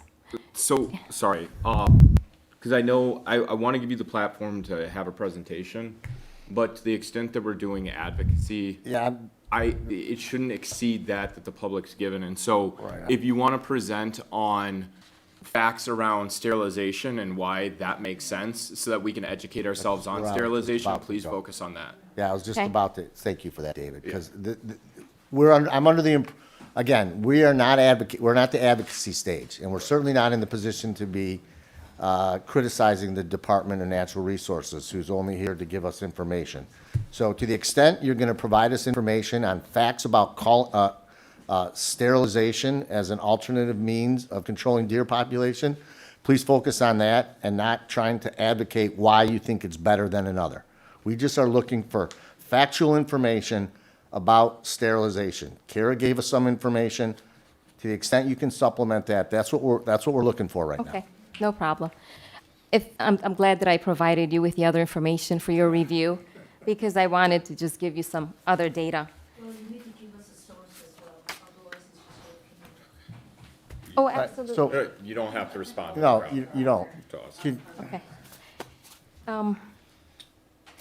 Can I just mention something about the Lyme disease, if that's okay with you, before I go into sterilization? Okay. And then there's other wonderful non-lethal options. But the deer do not cause Lyme disease. The CDC position as the source, they did mention that the deer are not infected with Lyme disease. What causes Lyme disease is when you've got climate change, warmer temperatures, there are more ticks. And ticks that are infected with the Lyme disease, the only way you can acquire Lyme disease is by being bit by, it's transmitted through a black-legged tick that has been infected. And a deer is just one of many hosts, and mostly small mammals that their primary hosts are. Just really quick, and I have backup information if you need a countless list of deer-resistant plants. There's Trico, who is extremely, it's EPA registered. It has been proven to work all year long, even in the winter. It's rain-resistant and lasts long-term. Not only Trico, but it's called another product, Deer Out. It's an extremely great product. There's also micro-exclosure fencing. And it's really important to have city-led education programs. So now that we're moving into, that's another great piece that I hope you guys have an opportunity to read, since I can't go over that. In any event, I'm going to be going to the Clifton Deer. Here's Where it says success Clifton Deer, it's couple slides forward. There we go. So here we have the successful and proven alternative of sterilization. It's the Clifton Deer science-based case study. Clifton's approach is a model of sustainability. The results are real. Costs decline over time. It's a successful long-term, and the community supports it. Clifton Deer is, again, it's a free, this scientific study was done on free-ranging deer for the last 10 years. From 2015 to present, they reduced by fertility control. They sterilized over 95% of their deer, adult females.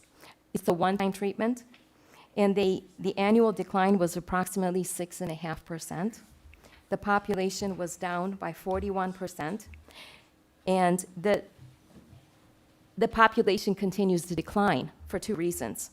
The immigration is kept low because it's their method is to sterilize and fertility control, but not removal. And because they're not removing the deer, there's no opportunity for them to rebound, which if you eliminate a deer from a certain area, they begin to, because of the access to food, they begin to repopulate with twins and triplets. So because they still exist and they're not removed, the sterilization is effective. And also, they're also in that area, and it reduces the immigration. So there is no immigration of other deer coming in to look for resources. Yes? I see in one of your slides that you indicate some costs around the killing, processing, removal, and disposing of deer carcasses. Yes. And it was in 23, 24, in two geographies. For 100 deer in Ohio, just shy of $74,000. And 115 deer in Princeton, New Jersey for just under $80K. Yes. What is for a similar amount of deer, what is the cost projection for sterilization? Okay. So the first year, because that's where the majority of the cost, and that's what happened with Clifton Deer, due to bringing in white buffalo, because white buffalo also culls, and then they also sterilize. They're the most sought-after company for sterilization. They're well-known all over the country, and I provided you with a list of all the communities they've been working on for sterilization. But do you know the cost per Yes. deer to sterilize? And I understand there's an upfront cost here. Yes, The it's- longer term the cost upfront projections are far lower. Yes. What is the cost per deer on sterilization? The sterilization is approximately $1,100 for the first year per deer. However, and you only provide the sterilization in DVC hotspots, okay?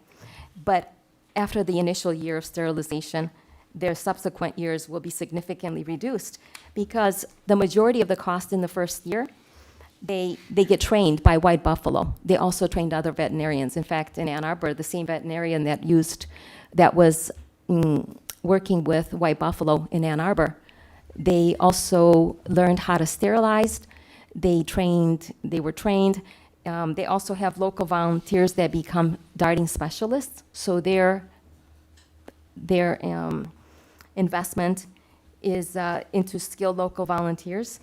And then after that, they also begin to purchase their own capital equipment for surgical and darting equipment. They also offer veterinarians will volunteer their services. So because of the first year is the initial expense, anytime after that, it drops significantly because you have trained the volunteers in the first year. And as the time goes by, there's less deer, less cost.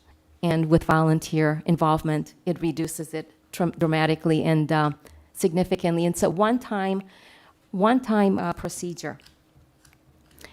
And that's the great thing about the sterilization.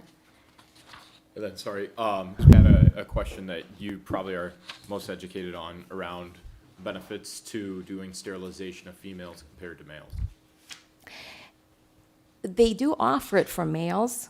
So it's just that many communities, they choose to sterilize the females. And we never really, there are some communities in the States that do have done neutering of males.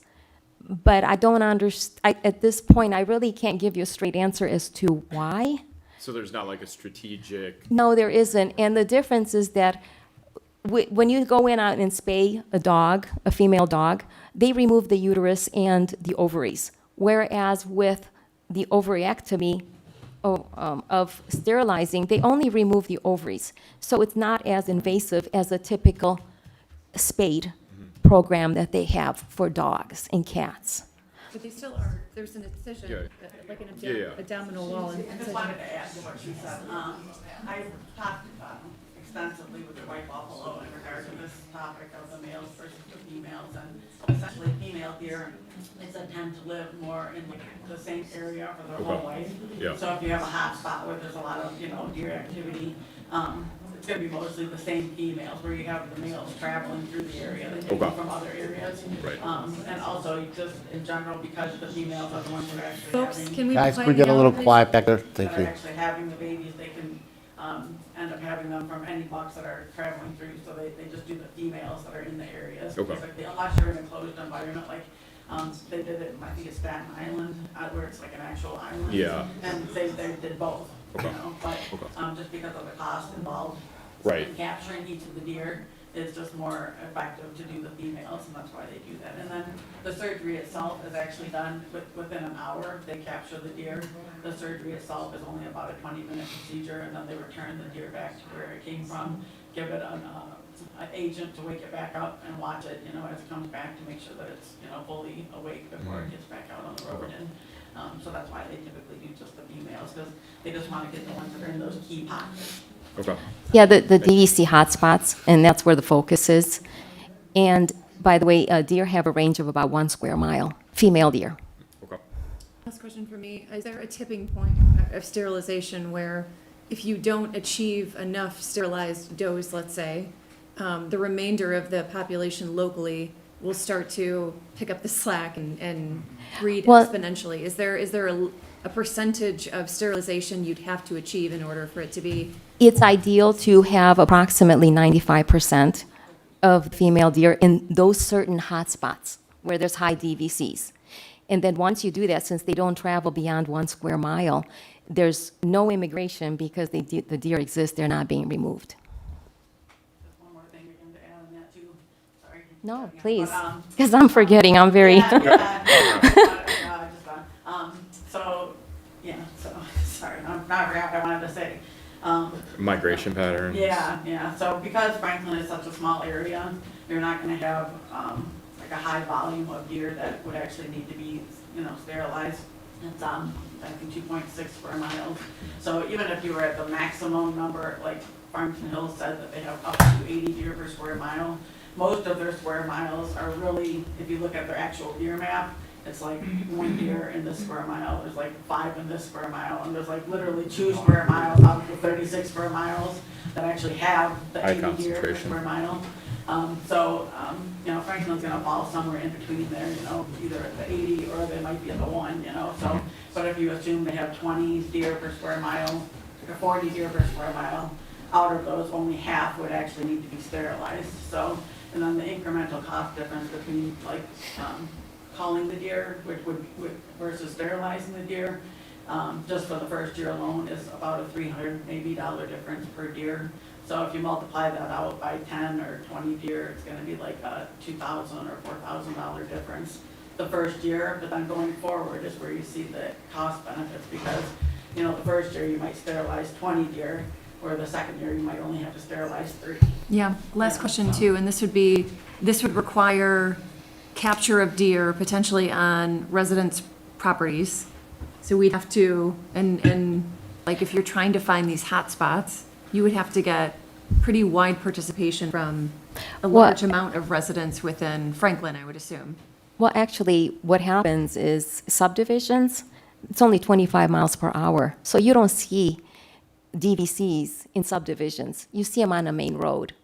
And the areas, they have 45, 55 miles an hour. That's where the highest DVCs are. And those are the hot pockets Sorry, that we're what's that talking acronym? about.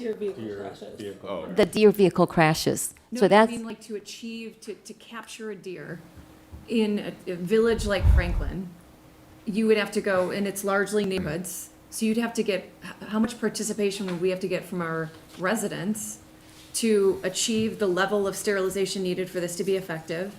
And would enough residents want to participate in that if capturing and sterilization of deer would happen on their property, is my question. And I'm not advocating one way or another. I think it's, for Well- me, it's a cost consideration. It is an effectiveness consideration. It is also, would we get enough residents' participation in order to make this a viable solution either way? Whether it's culling, we do nothing, sterilization, whatever it might be. I'm just asking these questions to understand, is this truly a viable situation if we need more participation than we could feasibly get from residents in Franklin?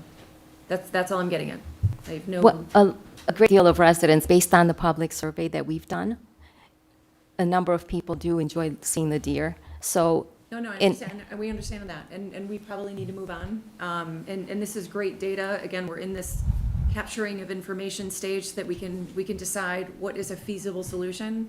But to answer your question about getting information in front of residents in order to make this decision, those would be the questions I would want to know as a resident of Franklin on, is a cull a more viable solution? Is it a cost-effective solution? Can we even substantiate that line item in our budget? Would we get enough participation from residents to make this even a viable situation? And I would love to see that survey data. We're not gonna solve for this tonight, is the point. This is all wonderful information, but this is just, we are here to ask questions on behalf of our residents.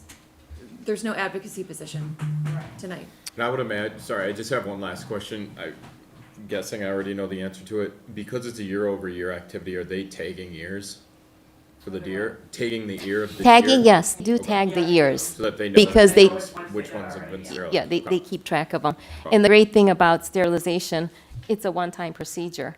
Whereas if you look at examples with Metro Parks, they've been doing it for over 2.5 decades.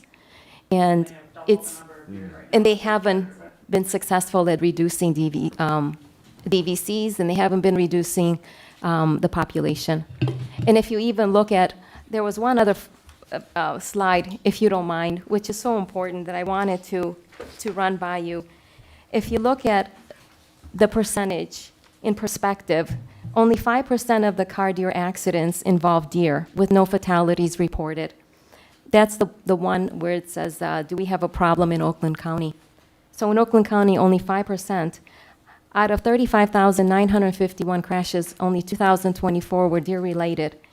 And when you go down to, if you look at hunting in rural areas versus urban areas, if you look at statewide DVCs, it has increased over the last 5-year increments by 10%. And in rural counties, there are 83 counties in Michigan, 53 rural and 30 urban. In the 53 rural counties, their DVCs are 52% of the total crashes, whereas in urban counties, the 30 urban counties, only 13% of the DVCs, 13% of DVCs out of the total crashes. So I think this is really important to just understand that hunting and culling is not effective in reducing a population. All right, thank you. Thank you. Very much. Thanks. I just had a couple things, I don't know if I can add them on, I was gonna go up for my 3 minutes, but I wanted to wait till she was done, so I didn't duplicate, but, I just wanted to mention that, in Franklin, in 2023, there was actually only 6 car vehicle collisions in the city, and that was actually down, that was lower than 6 out of the last 10 years, deer vehicle collisions for the city, the township, so, there's been no trend, because I analyzed all the data, there's been no increasing trend of deer vehicle collisions in Franklin. Also, I wanted to mention that, there is a project going on in Ohio in February that some of the communities around here are sending representatives down to go see in person. If you guys are interested in sending anybody down to see like how the sterilization works, some of the processes, it's about a 2 to 3 hour drive south of here.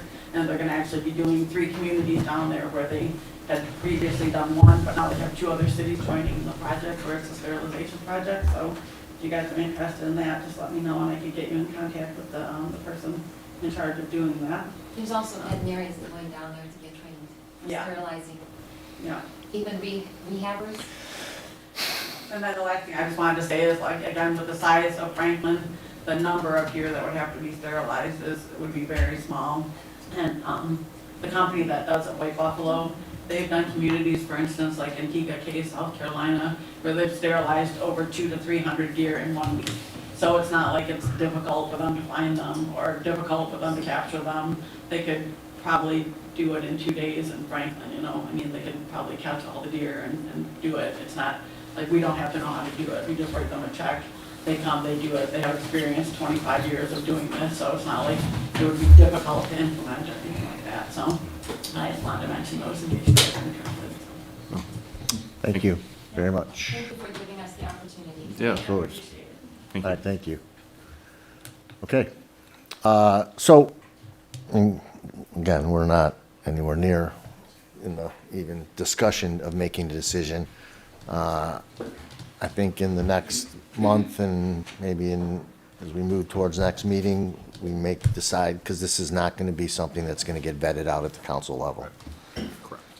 We're going to have to create a subcommittee. We'll probably include some residents and maybe begin getting more information as well as getting some more interaction with the residents through some type of surveying to see what the desire is to even address this as well as spend any of our residents' money on this subject. So, everybody, thank you very much. This is the beginning of a process, and we'll keep having additional discussions in the future. All right. We'll take a second, let everyone get out. But next on our agenda is our last presentation. I'm assuming, is this from you, Kurt? More public comments? It's gonna be, we have one presentation and then public comment.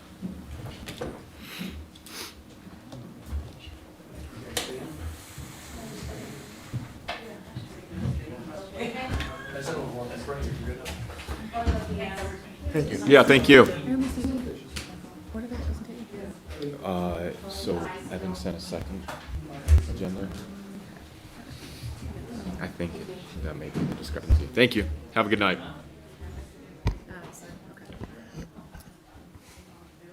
So I'm here to talk a little about the flock cameras. The last time I spoke to you last month, you asked me my opinion of where I thought the 2 flock cameras should go, but we wanted to check with Flock so they would do some data analysis for us. And basically, they did come back and tell me that where we thought we wanted to put those cameras is exactly the right place to put them. The only thing that they said different than what I was thinking is they want to capture the vehicles coming into the village, not leaving the village. And their thought process made a lot of sense because criminals these days a lot of time are using stolen vehicles. And so we will know once they enter the village, we'll be notified that there's a stolen vehicle within our village limits instead of leaving the village limits. So it makes sense to me. If you have any questions or any concerns, let me know. Sorry, why would you enter the village with a stolen vehicle? To do a crime here and not their own Oh, I see. personal vehicle. They will bring a stolen license plate or a stolen Sorry, vehicle. because if a vehicle was stolen, you wouldn't know it was stolen if it was leaving Franklin. Yeah. That's me. My understanding, talking to Bill Dennett, was that we didn't need any special permitting. Both cameras will be on the easement, as long as the board is good with that. They're solar, they don't need electric sources? They're solar. Okay, so it's just installing the pole and putting the apparatus? Correct. Have at it. I had a resident mention to me, are there any privacy concerns about this sort of equipment? Does this create any opportunity for that level of exposure for residents? So courts have continuously said that license plates are public, right? So we're just capturing license plates. There's no facial recognition. Even if there was that capability, at this point, I wouldn't recommend it to the council. So all of the data will be kept on the cloud, and only we will have access to that. I'm surprised the privacy attorneys are not. Well, no, I mean, like, actually, I completely agree, because from a legal perspective, anything that's in the public view is not considered within the right of privacy. The other thing is, like, I think from a, even if you take a step back from a public advocacy standpoint, I know, Chief, you and I have talked about that Europe relies very heavily on cameras in this type of activities to monitor crime, and yet they're significantly more stringent on privacy rights. So there's not really been a conflict either from a US legal system or even from a public policy standpoint with the conflict between the two. I meant process around data storage within the cloud and access. Oh, yeah. That's, Yeah. yes, and. So I guess to that point, I'll ask questions following up on exactly what you're saying, which is, when there's storage within the database, is it purely based off of the license plate, and then you have to access additional databases to tie that license plate to an individual? So essentially, you could avoid the exposure of PII, personally identifiable information, if somebody were to access that database by essentially segmenting out the two identifiers from each other. You may not know that, but Okay, I don't know that. I know that the data is stored on an Amazon government secure, very secure cloud. I know that the license plates are continually run through the law enforcement information computer, which is a state-run computer system, which is also goes to the FBI database. So that's just continually happening. So, do you provide any information to Flock? You have access to their database, they don't have access into the state database? Correct. Yeah, That's that correct. was my understanding, that we're not maintaining, keeping data. We It'll have be- access to their data management system. The data that the cameras capture will be kept for 30 days and then be purged from the cloud. At 30 From our, Yes, okay. And who's doing the purging? Is it automated? Flock. Okay. yeah, So they're managing it yes. for us. Yes.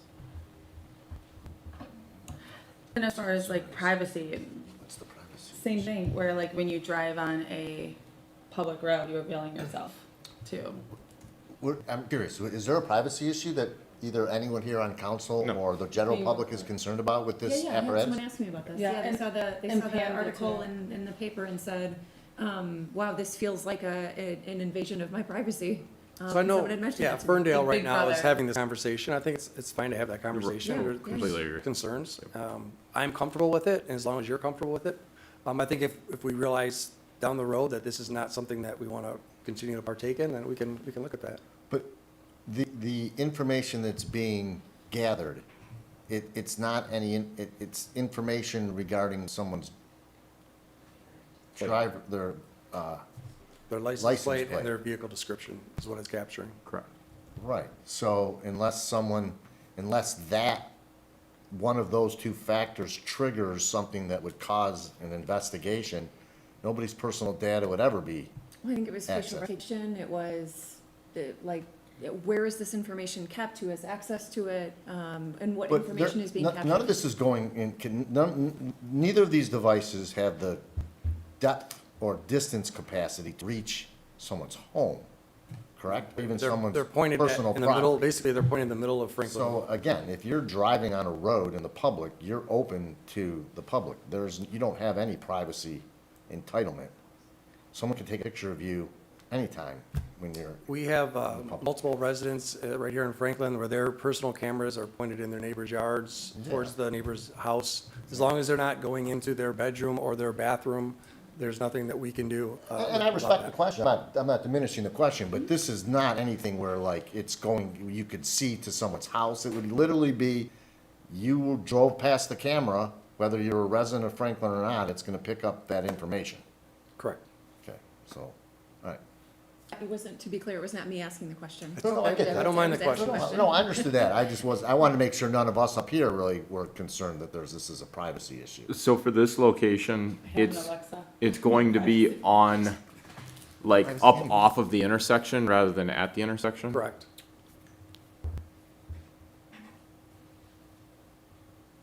Do you, Evan, you want to show where the other camera is on Evelyn Court? Yep. So they have to look at, the trees, how are they going to grow, to make sure they get enough solar power from the sun, things like that. So that's what they're kind of looking at. And when will these be installed, like in the next 30 days? There's so many cities that are buying so many of these cameras that we're probably looking at 3 to 4 months. And these cameras are spin 360, correct? Nope, they're just focused straight ahead. One direction? Taking continual pictures when the cars go by. And this system is not only in Michigan, it's all over the country. So, Does the contract start at installation? Is that when we start paying?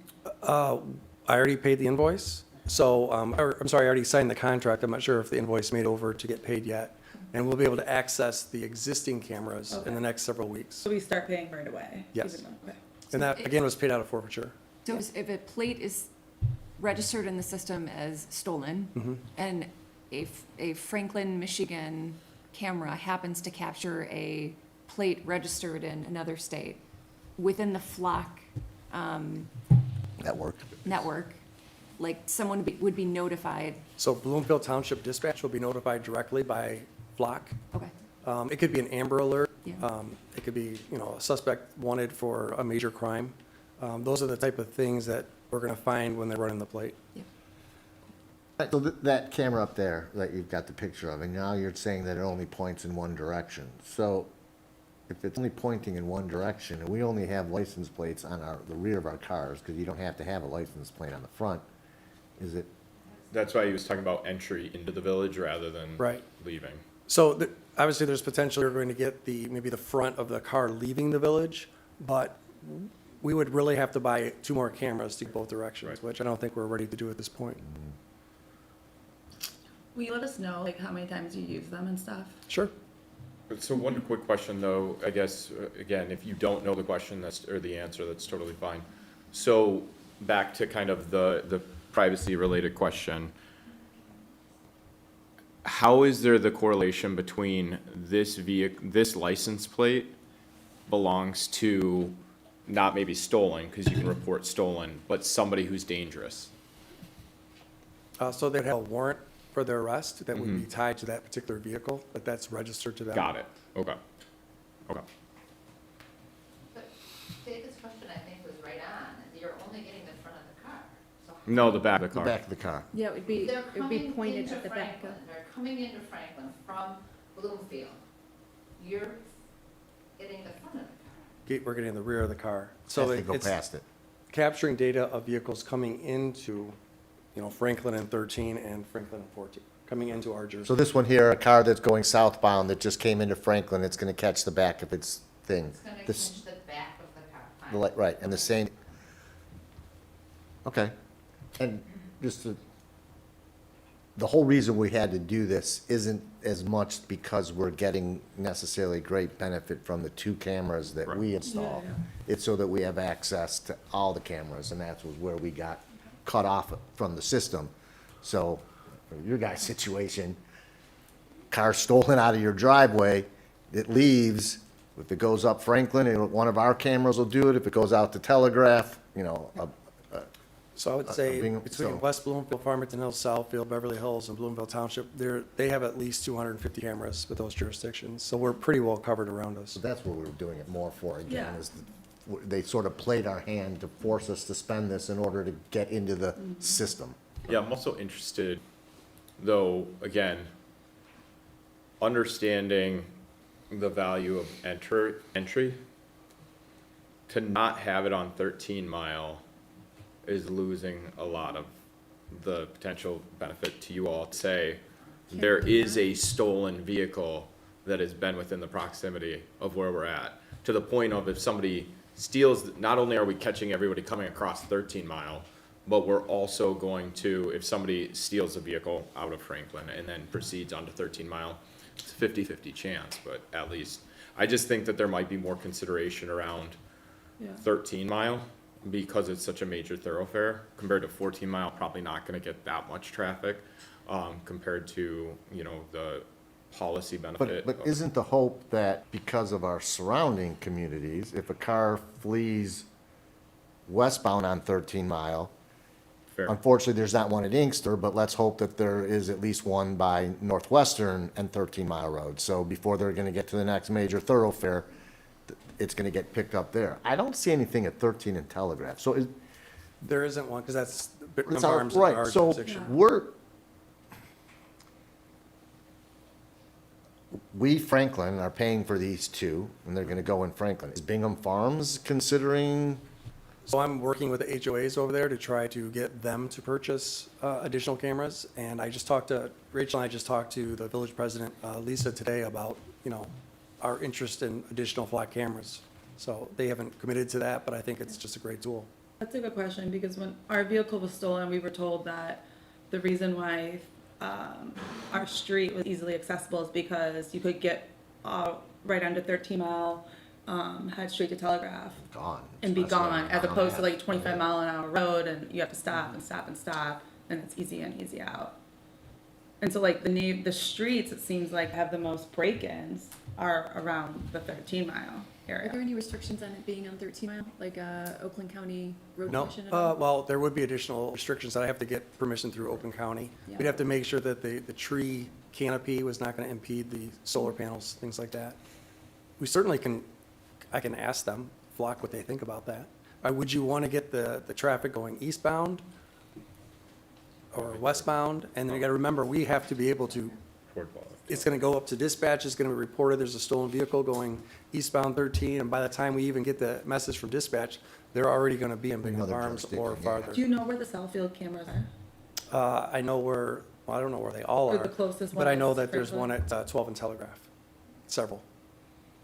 Near the Meyer and the gas stations? Like near the Meyer and the gas stations? Yeah, right at that intersection, and there's one, Bloomfield Township has at 14 and Telegraph.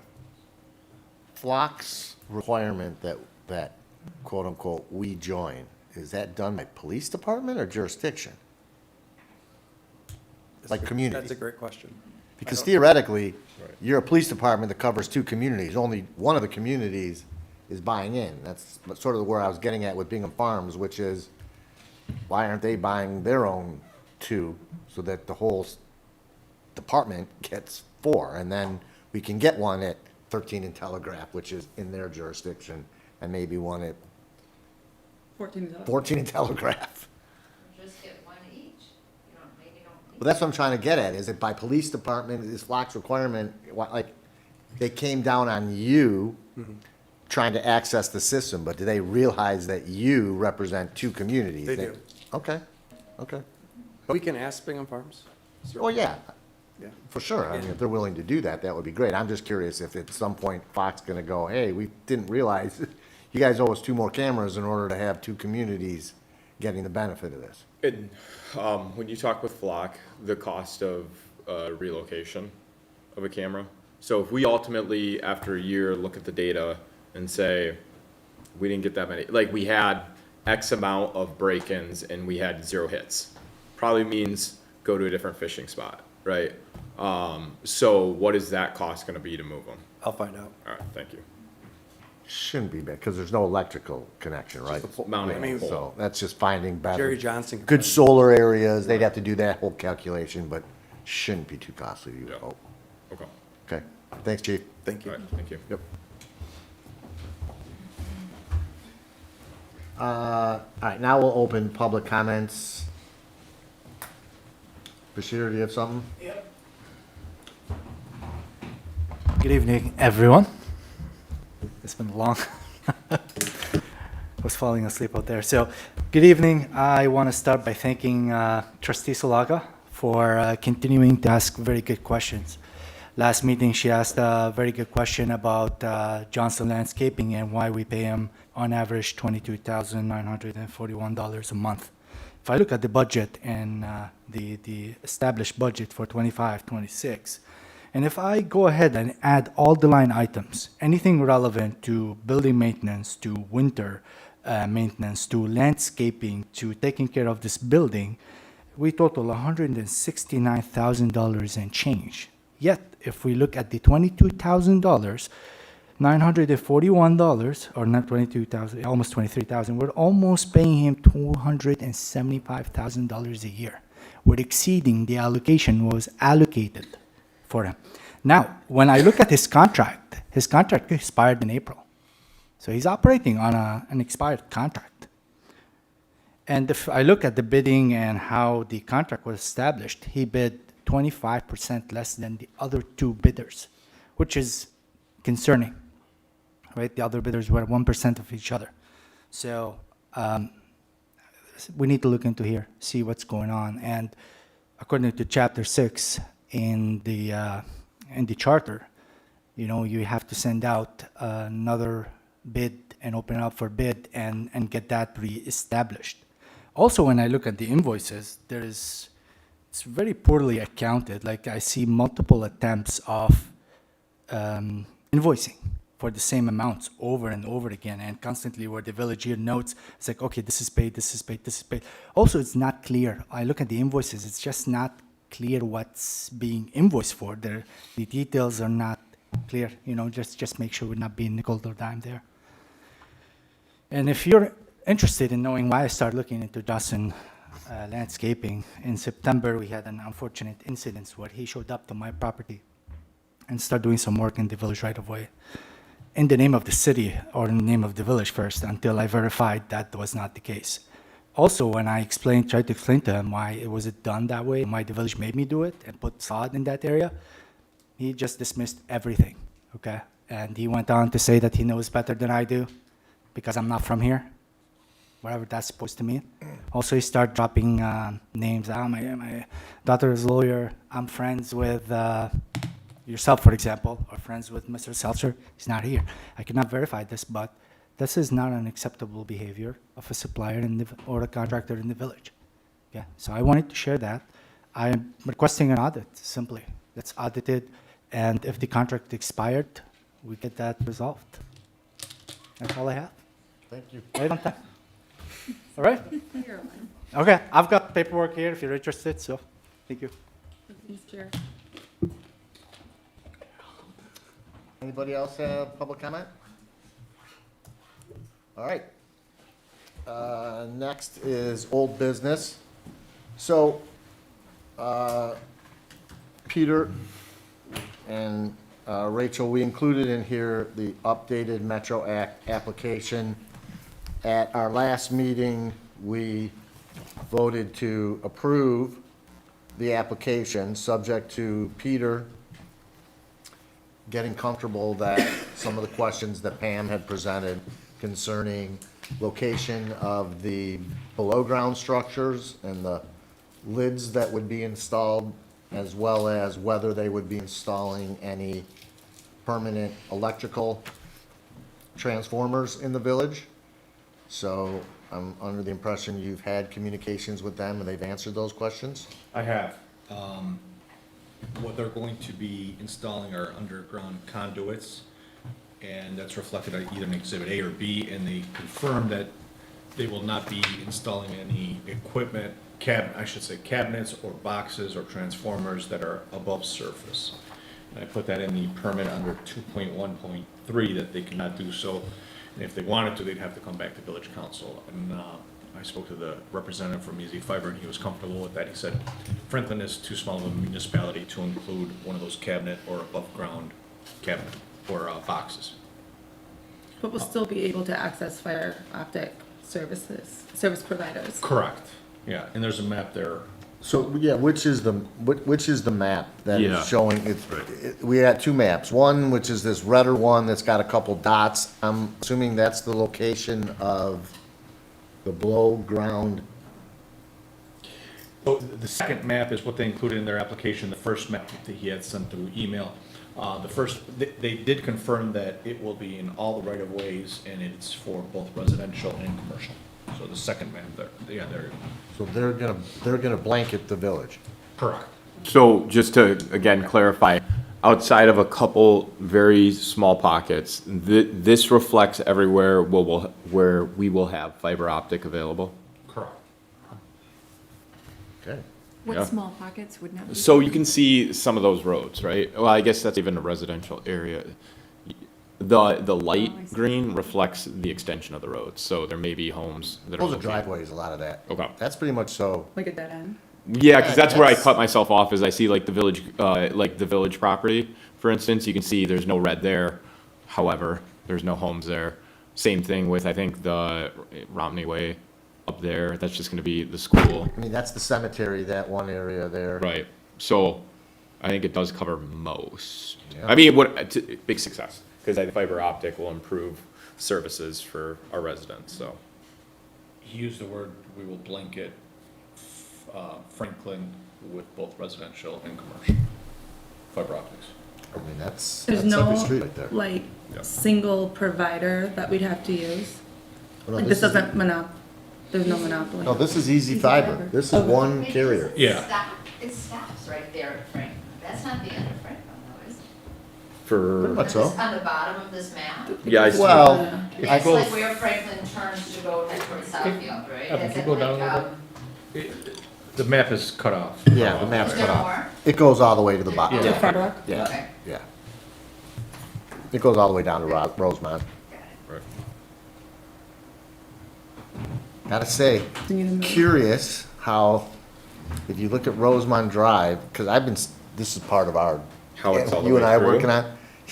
Yeah. Pete Halleck claims, still claims that has actually was a road at one Right, point, and right. it's funny how they seem to have picked that up, but anyways, I digress. Yeah, I mean, yeah, it's the end of Bashir Street, but, Unless it's just, It used to be a road. yeah. Pete Halleck says it used to be a public road. But that said, it could also just be an easement, a utility easement, right? Right, but it's just funny that. Yeah, they picked it for up sure. as if it was a road. For sure. All right, so we don't really have to do anything. We've approved their permit. We wanted this information. Is everybody satisfied? I mean, this seems like an excellent That's the opportunity. permit, approval to go ahead and sign it. I think your name is slated there, We President. have to make a motion. Yeah, we didn't have a Yeah. choice either, right? We had to, we had to give We it already- some, yeah, we- some conditions, but the choice wasn't really ours, Correct. correct? We already had the motion. We voted on it at the last meeting. Thank you, Peter. No, my pleasure. Yeah, we just wanted Peter to get comfortable, so I think we're good. Okay. Another option, I should say, for Right. internet. Okay, new business. So, and we have Stuart here. We don't have the benefit of Chris Dusan like you do, so either Rachel or Stuart, you wanna just fill us in generally on the site plan? Do we have a site plan in our pack? I didn't. It's included in this package. I think we sent a memo, I don't know if it was included It's in, Chris Dusan's memo, but I don't see a site plan application. yeah. Actually, that might be, if you don't see, yeah, if you don't see the memo, if you Yeah, no, we don't, just had his write-up, but that's okay. So just give us generally, what is it that they're doing? This has to do with the old, with the house, with the building on the right. property. Okay. Yeah, so there's an alleyway between the two buildings on the same property, by the, what was normally known as the Franklin Grill, now is, the Oyster Bar. They purchased the property, next to their facility, and were originally had a site plan review to turn it into, to have a purpose of, sandwiches and coffee and some other things. And after further investigating, they realized that they don't have the, they need more prep space. And so they'd like to repurpose it. And so that triggered a site plan review for the Planning Commission to approve the basic change of purpose for the use case for that building into being a food prep and storage. And they're adding a bathroom as well for that area. After several meetings and as well as back and forth in a public hearing, we've confirmed as a planning commission that we think that the change is acceptable for the planning.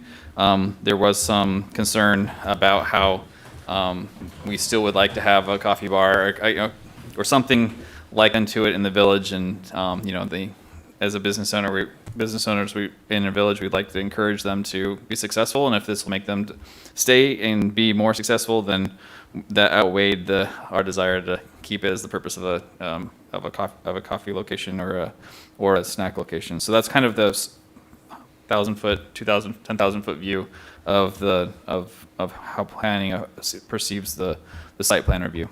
So, but yeah, we support the site plan and make a recommendation to council to accept their site plan review, their site plan from the review. Yeah, so I'll chime in. I was able to attend, and again, I think the big thing that the residents who are opposed to it had to say was that there's so little commercial space that's available on Franklin Road. However, I think there was as many people in the audience saying that we need to support our business. So personally, I'll just roll my opinions into this comment as well, which is same thing that was reflected by the planning commission. We need to support the businesses that come in. So I fully support. Any questions about, I mean, you don't have the full site plan in front of you, unfortunately, but it's been in our last couple packets, so if you had a chance to look at previously, do you have any questions for me or things that you might think that we didn't investigate far enough of with regards to this? Thank you, Stuart. So what is needed of us? We need to approve the site plan? And the business owner is actually here if you want to ask questions to him directly. So he hung out. I want you to just sit there. Oh. No, come on. By all means. I want you to sit there. How are you guys? Good. All right, so you guys recommended approval. Is there any special land use approval going on? I see the word special approval, but there's no special land use approval in conjunction. This is just a site plan approval for an accessory building that already exists. It's just a change to the interior of the structure for interior renovations. It's already been to the HDC. There's no exterior impact other than a new door, which I'm sure they'll chime in on what material you use. So, I mean, does anybody have questions for the applicant? Otherwise, I mean, I'd entertain a motion to approve the site plan for accessory building, parcel number 2406-226-004. So move. President Goldberg, there's just one small caveat there, that Mr. Dusen is recommending that they approve it, but with, the facade being maintained in good condition perpetuity. I think that's a given with the ordinance, but, it does include that. I mean, In isn't that, perpetuity? Just maintaining in good condition, yeah, it says in perpetuity. What's the, would they, I mean, What's the do we facade? define facade? I don't understand why this building would be held to any higher standard of historical appearance in our historic district than anybody else would, just because we're giving them a site plan approval. We site plan approve buildings in the historic district all the time, and have never put any type of mandate on it maintaining some level of appearance. They're bound to keep a level of appearance per ordinance, It's yeah. given in the ordinance, correct. Yeah. So, I mean, again, we don't have a motion You yet, but good? I'm not a big fan of putting any limitation outside of what our ordinance generally requires. It's within your purview to also modify our recommendation to whatever you feel Yeah. is necessary. If you don't feel that there's a concern Yeah. that's already covered, then Yeah. there's no need to actually support that. Oh, recommendation. that was what the special approval meant. That's where I got confused. That was the extra thing. So, all right, so if we want, we can just have a motion to approve the site plan and be good at I that. think in general, the Franklin has like brought a huge level of vitality to Without the question. village. They've donated to local causes. I know, like I just attended an auction the other day. They had donated to West Maple PTA. They have a lot of PR going on. The Birmingham Magazine had a whole photo shoot outside with all the Lions wives, and it was just all shot in Franklin and all saying how, you know, great this village is. And I think like promoting a business is great for the whole community. So I've been really impressed and agree with, you know, the Oh, planning yeah, I've been commission, a you have welcome to it. what's going on. Got another one coming out in January too. In what magazine? Scene magazine. See, yeah. So I'll make a motion to approve the site plan, as, For accessory building. for accessory building. Second. All right, motion by Solly, second by Gates. Any further discussion? All in favor? Aye. Opposed? Thank you again. you. Good luck. Thank you. We look forward to Yes. this next step in the process. All right, thank you guys. Have a good night. Okay, so, next item on the agenda is community development block grant discussion. It looks like Rachel and the staff have put together a pretty detailed presentation on CDBG. So Historically, each year, we are allocated CDBG money, and then we have, although it's an option of ours to keep it for our own purposes, we have historically always passed that through to varying 501c3 organizations that are affiliated with the village. Last year, we chose the Baseball League. We've given it to Next in the past, Birmingham Youth Assistance, Haven.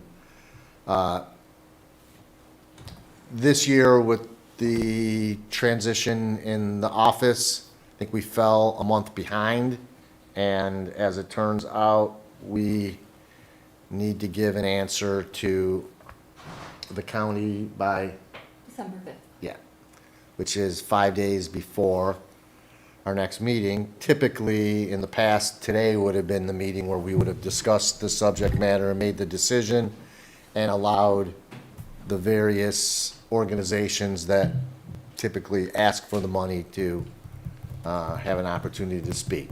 So,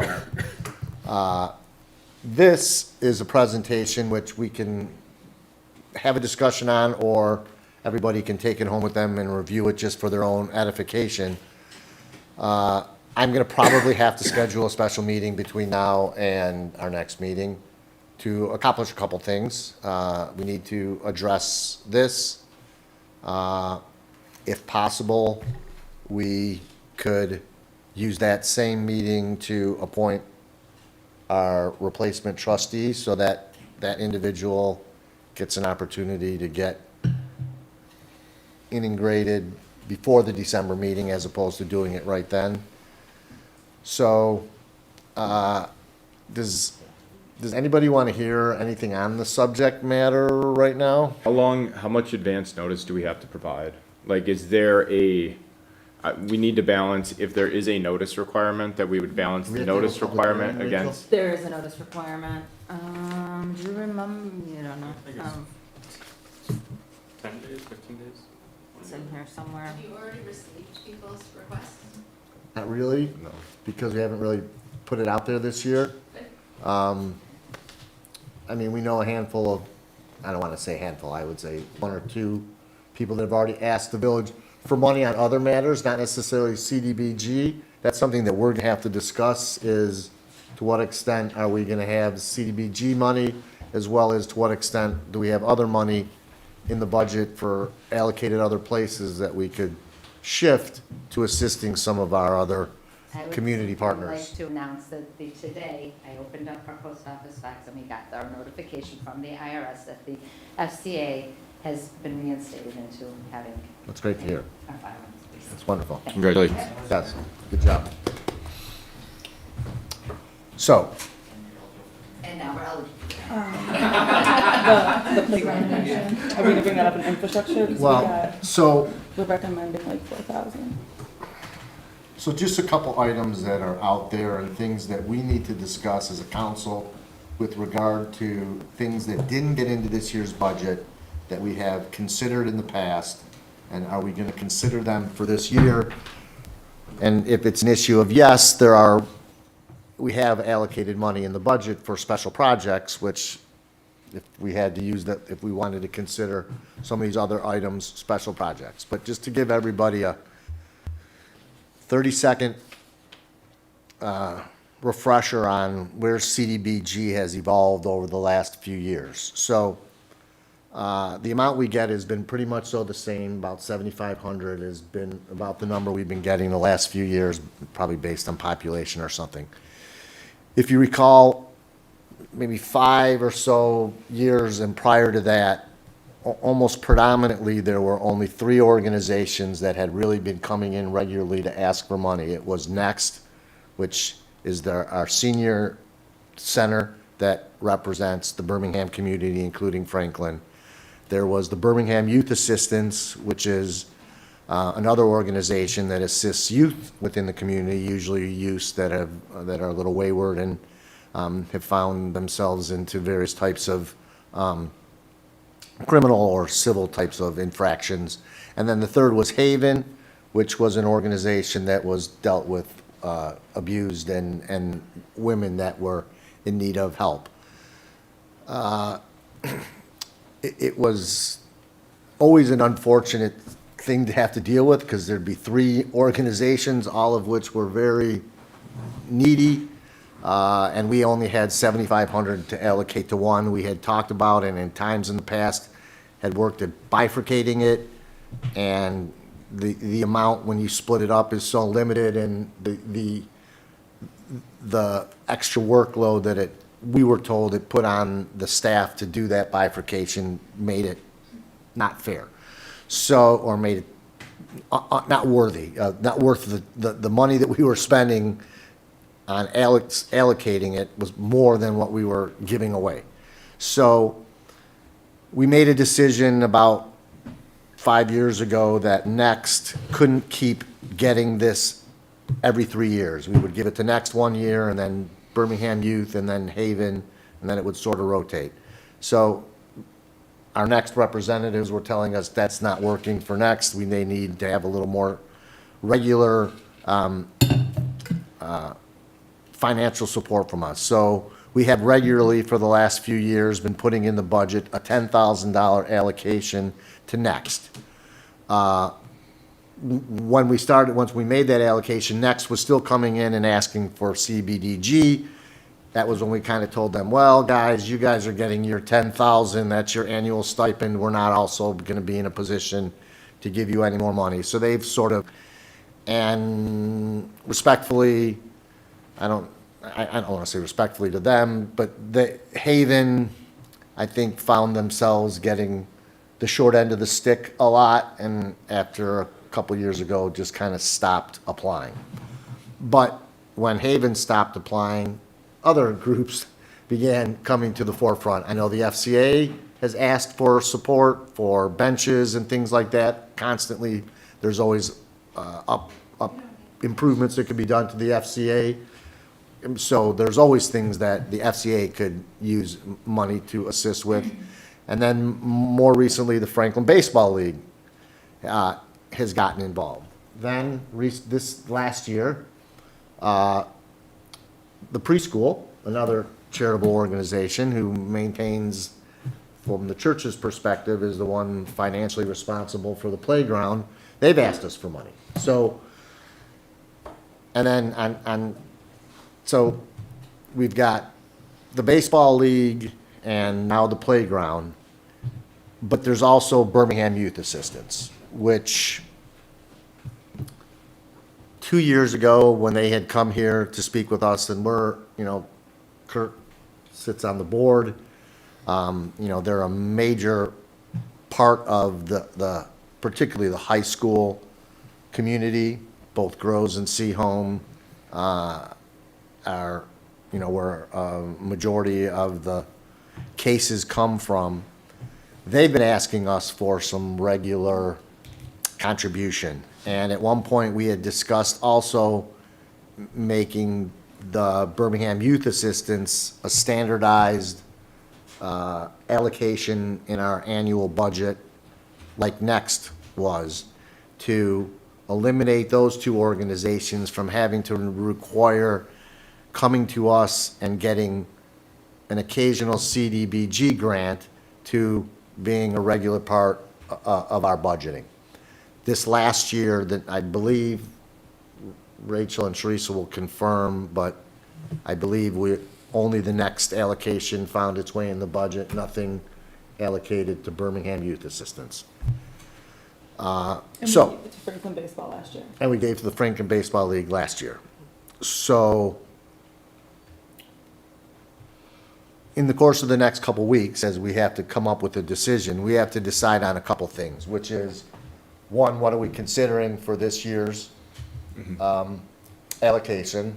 Let's assume now that the FCA has regained their charitable stature, that we'll have at least three organizations, the Baseball League, the FCA, and the Assistance. Do they have to apply in order to? Well, the receive Birmingham Sorry, Youth the church. Assistance Yeah, you're and the saying church. three from the Right, from three our- notwithstanding yeah, Birmingham yeah. Youth Assistance. So, Do they have to apply for the funds in order to receive them? technically, not really. we could allocate it without someone asking. I don't think we've ever historically right. given someone money who didn't take the time to ask over somebody who took the time to ask. We've even been using when there's no real factor to determine one over the other. If you didn't bother to send somebody here for the meeting, that, you know, maybe it wasn't worth enough for you to figure out. So, I don't love that as being a determining factor. But what we need to consider is, one, does Birmingham Youth Assistance need to, in some factor, become a regular part of the budget? Or do they have to just ask for it on an annual basis? Does Next continue to have its standard allocation in the budget? And then what are we going to do with our CDBG money? And to the extent that we're not giving it to one of our other community partners, to what extent are we going to consider allocating money in our budget to still assist them outside of money that we get for free?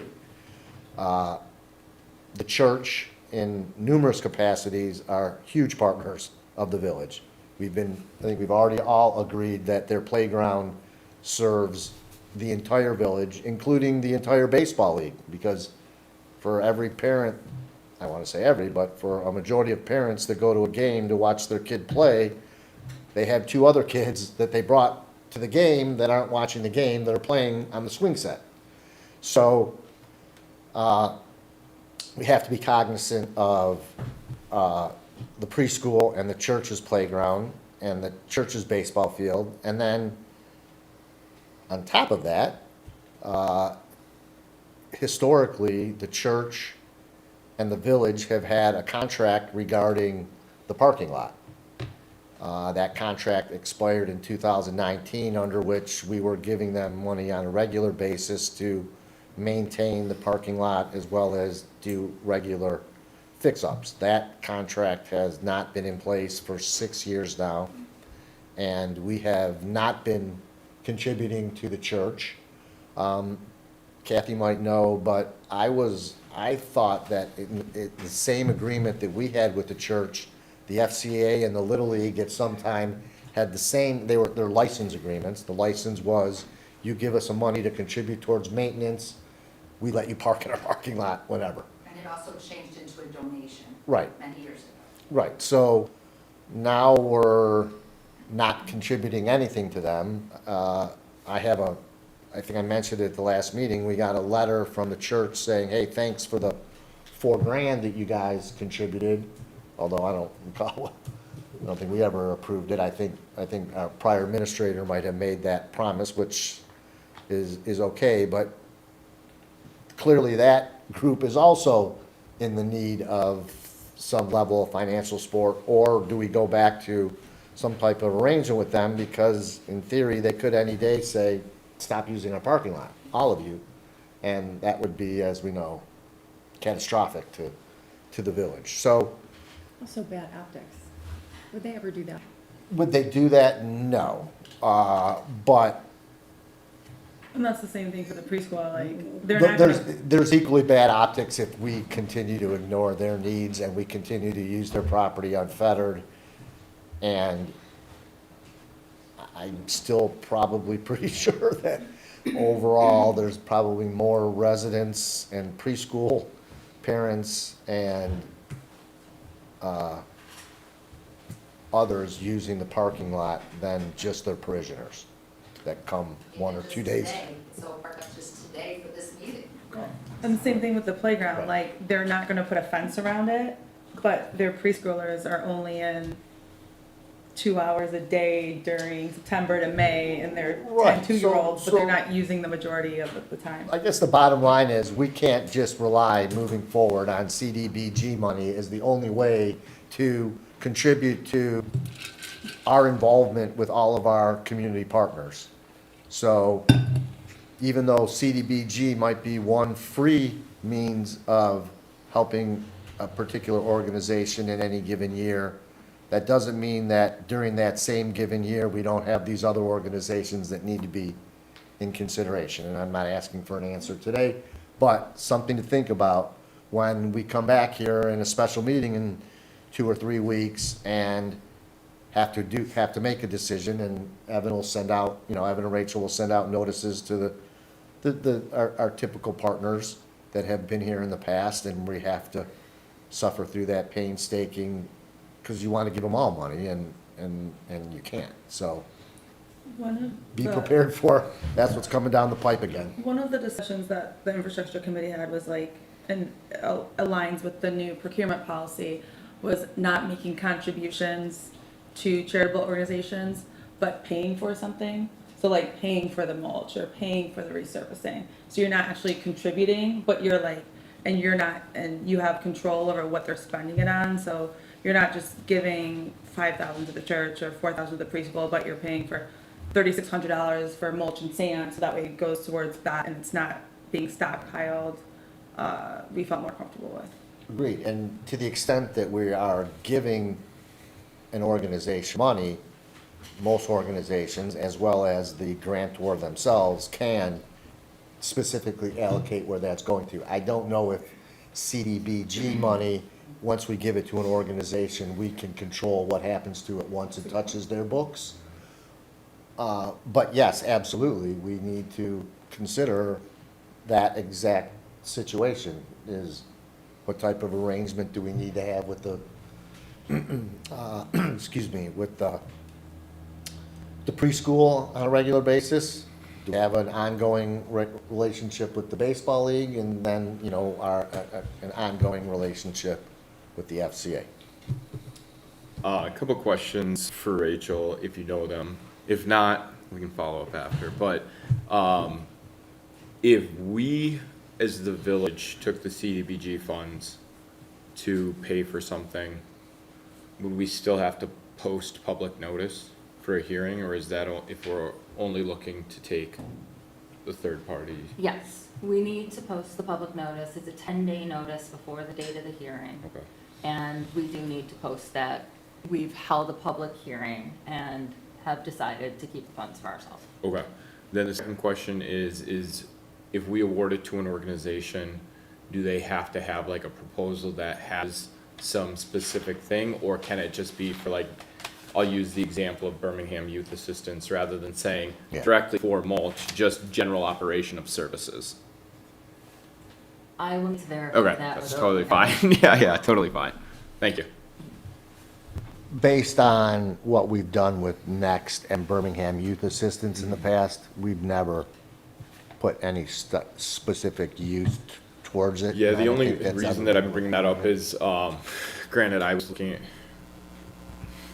I formerly worked at HUD, and when I did, we would have to do reviews of almost audits of the projects that were being funded on it. Now, that is a completely separate thing where you would actually be coming with a proposal to receive funding compared to just allocation based off of a local municipality. But that's kind of what spurred the question. They definitely should get the answer, Yeah, but I yeah. don't believe historically that that's been an issue. Now, have we ever always followed the rules? Right. Who knows?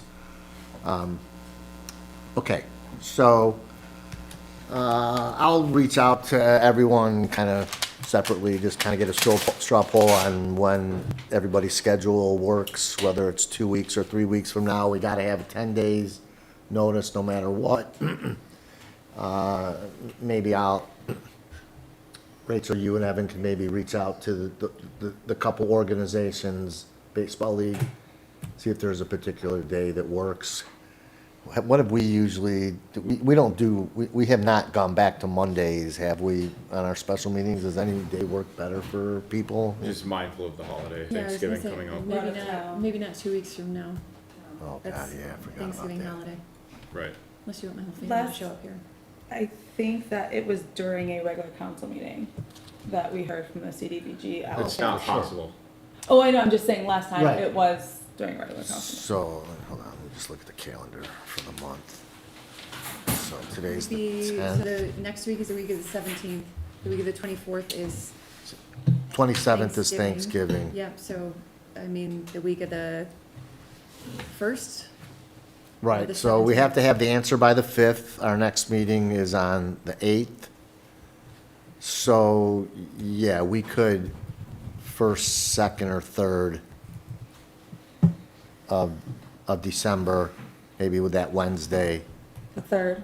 Yeah, we're out of town for Thanksgiving. You guys are? For the 3rd? No, we're back the 2nd.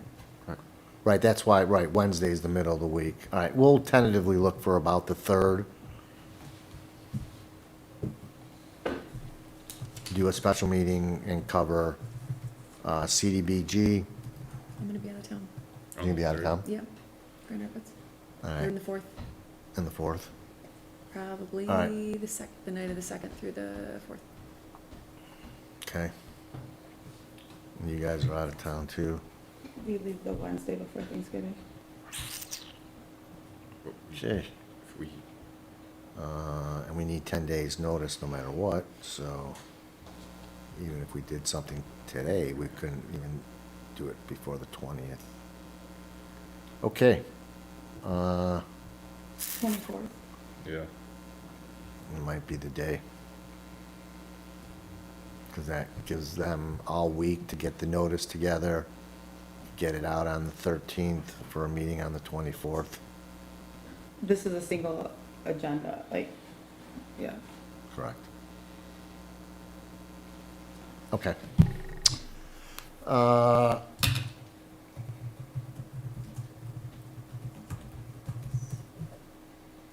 So the discussion regarding nuisance abatement. At this stage, really all that we were looking at, so,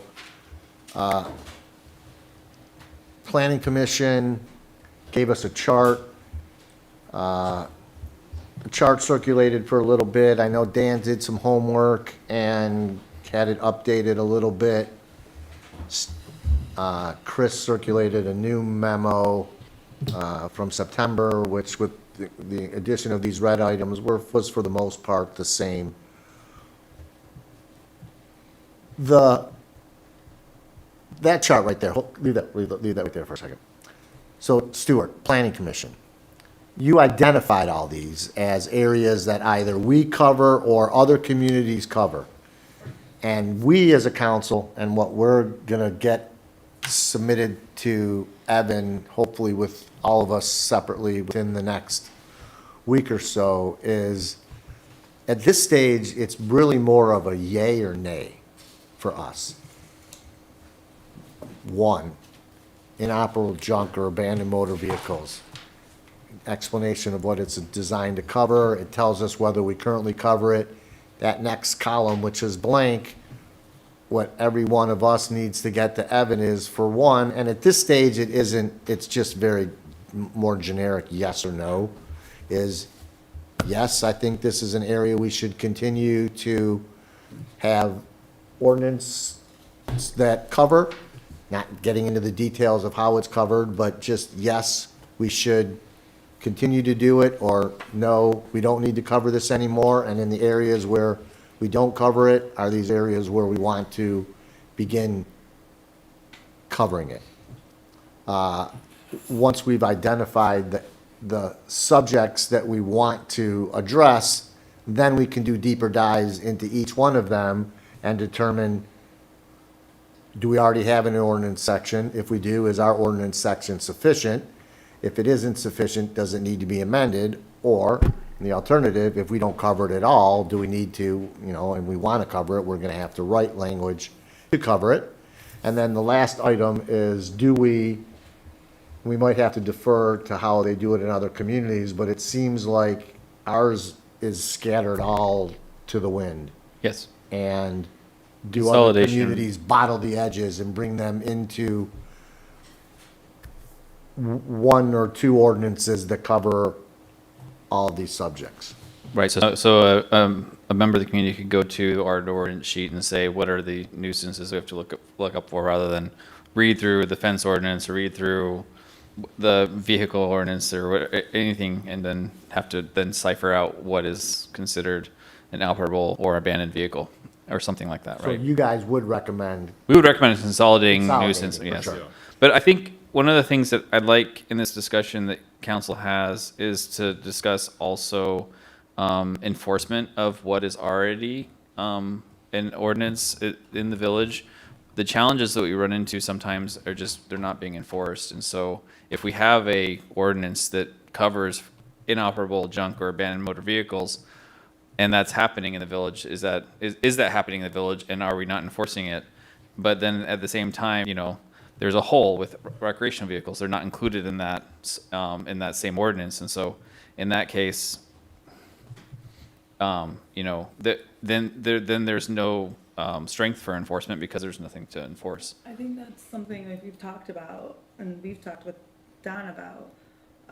We're primarily a complaint-driven ordinance village. So if your neighbor Yep. complains about it, you'll get a visit, and if your neighbor is good with it, you won't. But to me, that like isn't fair because it puts a lot of power in a neighbor that you may not want to give them to, and we should just have more. Rachel and Kurt will attest that within the last year, Don has evolved from that, from being entirely Complaint driven. complaint driven. And a lot of that was based upon the amount of hours that he had to work. So when he's only here for X number of hours a month, he had to focus on the complaints. Whereas now, now that we've upped the budget to allow him more time here, he's less working on actual complaints, which then opens up the time for him to go around. And again, he's limited to things he can see from his vehicle without trespassing onto someone's property and things like that in order to see. What's the change in balance of complaint-driven incidents or issues that he's uncovered versus proactive enforcement? Do we have any idea? His allocation of time, you're saying? Yeah, I mean, if we have issues in the village, what percentage of those are based on resident complaints versus what percentage of issues that he might uncover through We could definitely, proactive could definitely get him to kind of take a snapshot of a week or two and determine how many hours in his day are spent reacting to an actual complaint versus. So I do know that he uses Community Connect on all the things that he enforces. A lot of times what he does is he will, if he sees a violation, he'll send out a letter and try to get them to voluntarily take care of the issue before writing a citation. And before he writes a citation, he usually either checks with myself or with the administrator. But he does go out and patrol. He does go out and look for signs and different violations. So I know he does that. What the percentages are between complaints and found on patrol, I'd have to look in Community Connect or talk to Don. This one's for Stuart. When you all were coming up with what we currently have in the section, I know there's some commentary around like the objectivity of enforcement, but was that driven through him or through McKenna making an assessment that there's? No, it's actually driven, it's from Don and from Bill. Denon, because both have had to think about the ordinances that we write and enforce them, whether it's building or whether it's, in this case, nuisance and abatement. They want to make sure it's clear enough for them to be able to tell a homeowner, yes, and this is a clear-cut, dry use case nuisance, but also it'd be nice for them to be able to say, however, this is also acceptable if you do this, because having it clear for them to be able to give the homeowner an out is probably a kinder way of approaching nuisance than it is just saying, no, you've done something wrong, fix it. Yeah. So that's partly why we want them to be involved in any changes that we make for the ordinance, make sure it's clear for them. The other thing though, I believe that if you were to do a poll of complaint driven versus observation by Don, they're probably all during the day. Because a lot of the challenges that we've seen lately have to do with light between neighbors' yards and backyards and side yards, and he might not be able to actually measure the light trespass between neighbors because he's either not working in the evening, or if he is, then he's only targeting complaint-driven homes. So. I don't know what the expectation is for next steps, but I'll advocate on behalf of the planning commission that we not send it back to them yet. And instead, what we do is we pull together the matrices so that we can see collectively how we compare in our thoughts and start to narrow and refine what's in, what's out, and then get them a finalized. I agree. So I would ask that, just to give staff a couple weeks before the next meeting, today's the 10th, so let's just say by Thanksgiving, so that's 2 weeks from today. Let's just take your list, and again, yay or nay, I mean, you can say, you know, yes, needs to be updated, you know, yes, needs more teeth, but definitely yes or no, at least in there, so that we can straw poll, you know, are we looking at 25 items, or are we looking at, you know, 15 items? Right. Yeah. And this, you know, good job. Look, ordinance enforcement's always been an issue here in the Yep. village. You know, it's not Birmingham where you can see a lot from the street and you don't have forests blocking people's backyards. Unfortunately, the law doesn't allow our code enforcement people to just fly everywhere, or I mean, walk anywhere they want. We haven't invested in drones, but not sure we're quite ready to go there yet, although I do know communities using that as a means of enforcement. But, you know, it's always been an issue. My neighbor put a shed in, never pulled a permit, put the shed in the side yard. What, I mean, What are you gonna do? Well, no, and that's my biggest thing. That's It's the like issue, you just like- want to save face with your neighbors, so you just don't say anything because you're like, at the end of the day, It's. my there's- relationship with my neighbor is more important than the shed. Correct, and then unfortunately, when the neighbors don't care, that's the only ones that we hear about. So I think there are, I mean, I've run into this as well with my neighbors. When they re-landscaped their yard, the neighbor across the street had bright lights shining in their kitchen window at night. And it could have gone the route of, you're in violation of our ordinance, clear violation, and just reported them. Or we said, hey, by the way, the people that installed your lighting angled it too high up, it's now shining in, and there was several hundred feet between the houses, so it was a pretty big distance. It was able to brighten their kitchen, and all they did was just turn it down, and the neighbors are not upset with each other anymore, and it was just a matter of communication. But that would be the ideal That's the situation. ideal way, and I think that's the way Don starts on all of these, is to approach it from a more practical way, but when that practicality gets lost by emotion. Yep. That's when, unfortunately, the village gets stuck in the middle. Yep. Okay.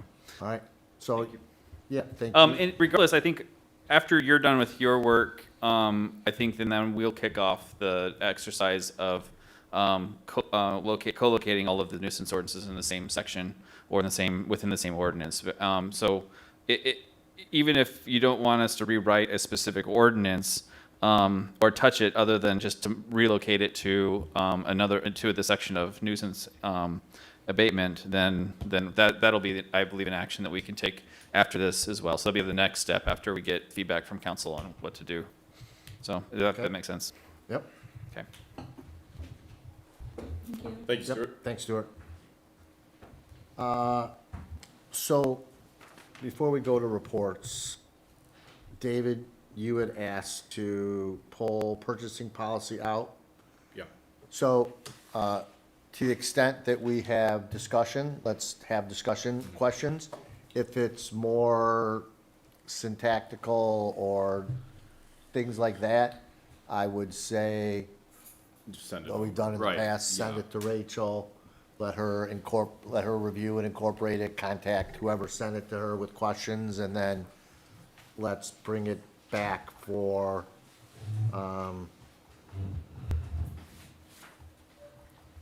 bring it back for approval? Yeah, Unless there's something that's driving well, that's one of the urgency. questions, that was, I was just gonna say. Well, I did tackle this immediately because I really do want to start delving into our contracts. I've heard a lot of people talking about them, and I really want to start reading them and figuring out what's going on with them. And I feel like without having this in place, I can't bring you anything Mhm. because we don't have this specific Standard. policy that. I reviewed it. Do you think there's anything that's No. subject matter driven? No, Like, so could we approve this today and then revisit it next month? And if That's we what I was wanna- gonna say, is if we approve want- it, and then we can, I can provide my discussions. I don't think there's anything material, I'll just say it right now. Yeah. The two Yeah, we things can. is, one in the intro, I think having something in conclusion, and again, this is a non-material change, which is why it, if it's going to inhibit you administrating, then I can cut it. But I was just having, language to the effect of like, any requirements or authority set out by this policy shall be interpreted consistent with, so as not to conflict with, the chapter and ordinances of the village, right? And it's just when we're putting out written documentation, just having a clarifier.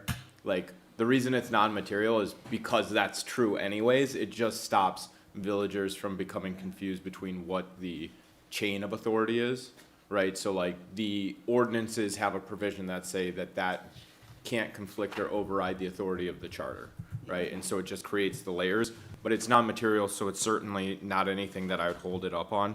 The other consideration that I feel comfortable moving forward with, but I think would be helpful, would be for emergency purchases, having a definition around emergency purchase, so that you're establishing a threshold for when that provision would trigger.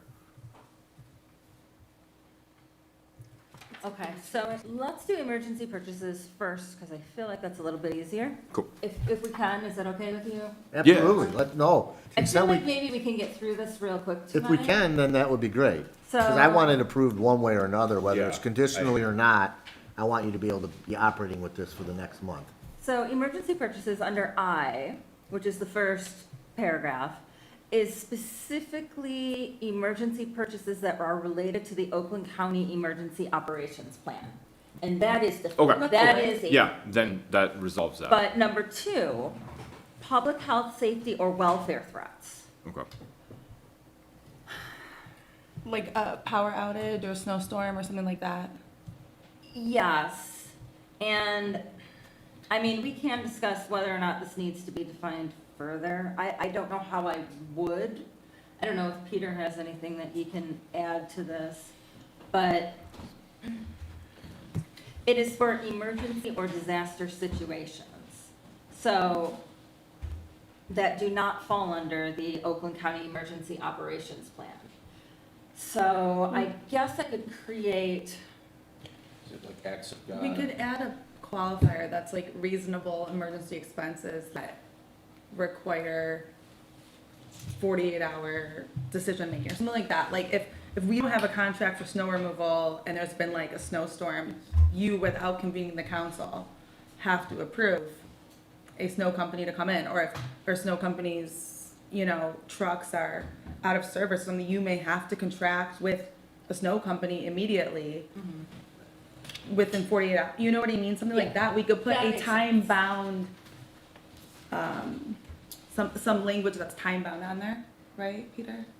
Yeah, I think you can do acts of God and inhibits the ability of the village to act in the ordinary course. Yeah, ordinary course of business. I was thinking that same thing. And as soon as possible, notify the council or something like that. That's already in there. Okay. Yep.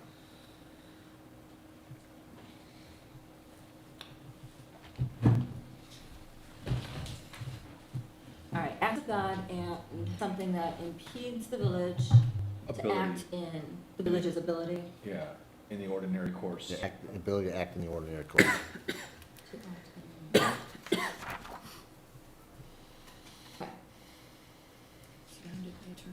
Okay, and then let's go back to your first comment, if you will.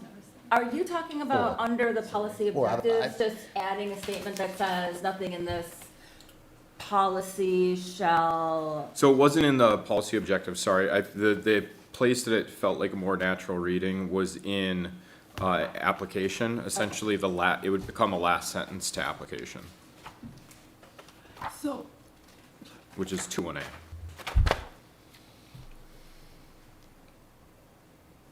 Okay.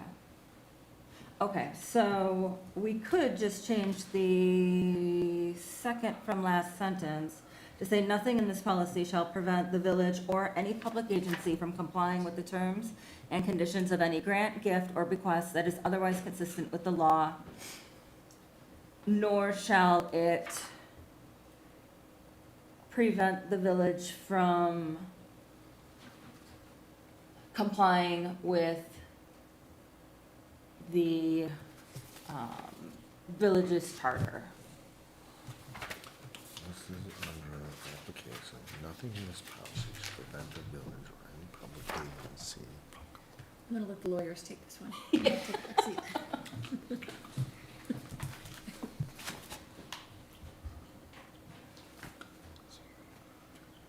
So we could also put an authority section at the very top before application, because everything in this policy is restricted by the charter. So you can say restricted by the charter, chapter 2, section 2, subsection 1, 2, section 3, and then there's an entire part of the charter that lays out procurement, and that's where the authority comes from, which normally that's how you start policy, by the authority.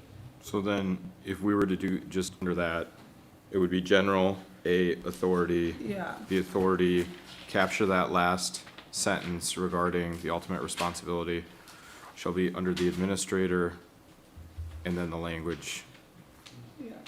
such as, again, any requirements or authorities set out in this policy Mhm. shall be interpreted consistent with, so as not to conflict with, the chapter and ordinances of the village. Prefer, like, chapter 2 set out some procurement, and then chapter 8 is specific to contracts.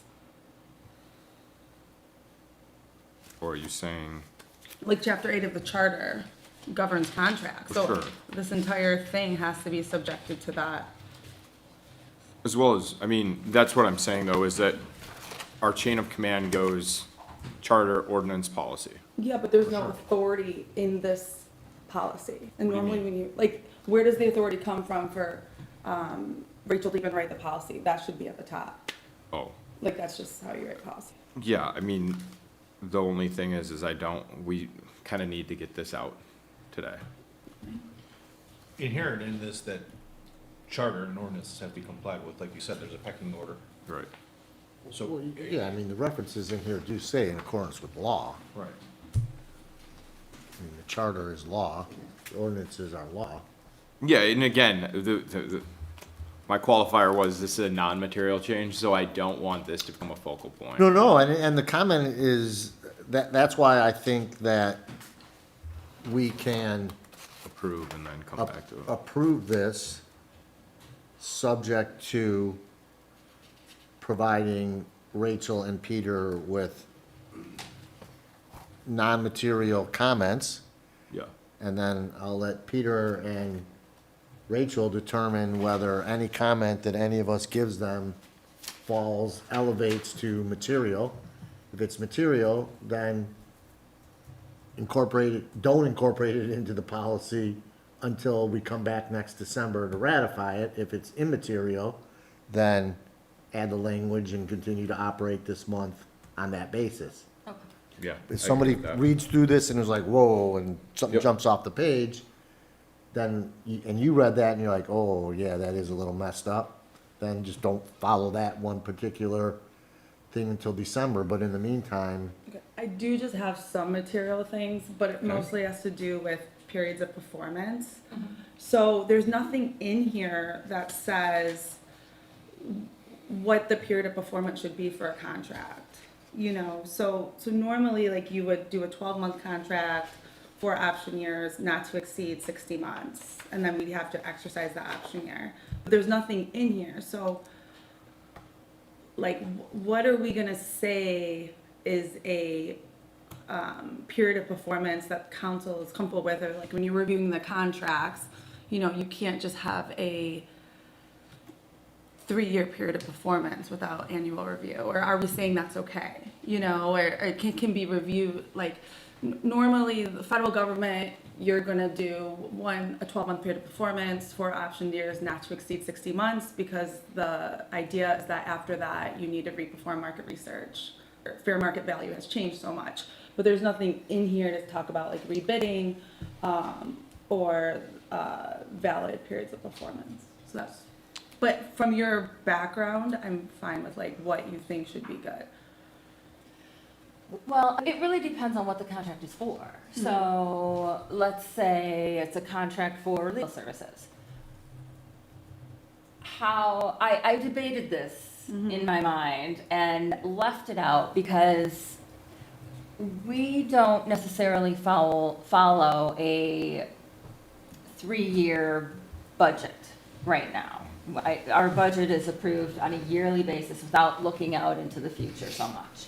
So oftentimes when contracts have dates like that, it's based on the budget of the community. So I would ask Peter, or I would say in my RFP, we're looking for a contract for the next 3 years. Okay. And all of that would be governed within whatever was decided in the RFP.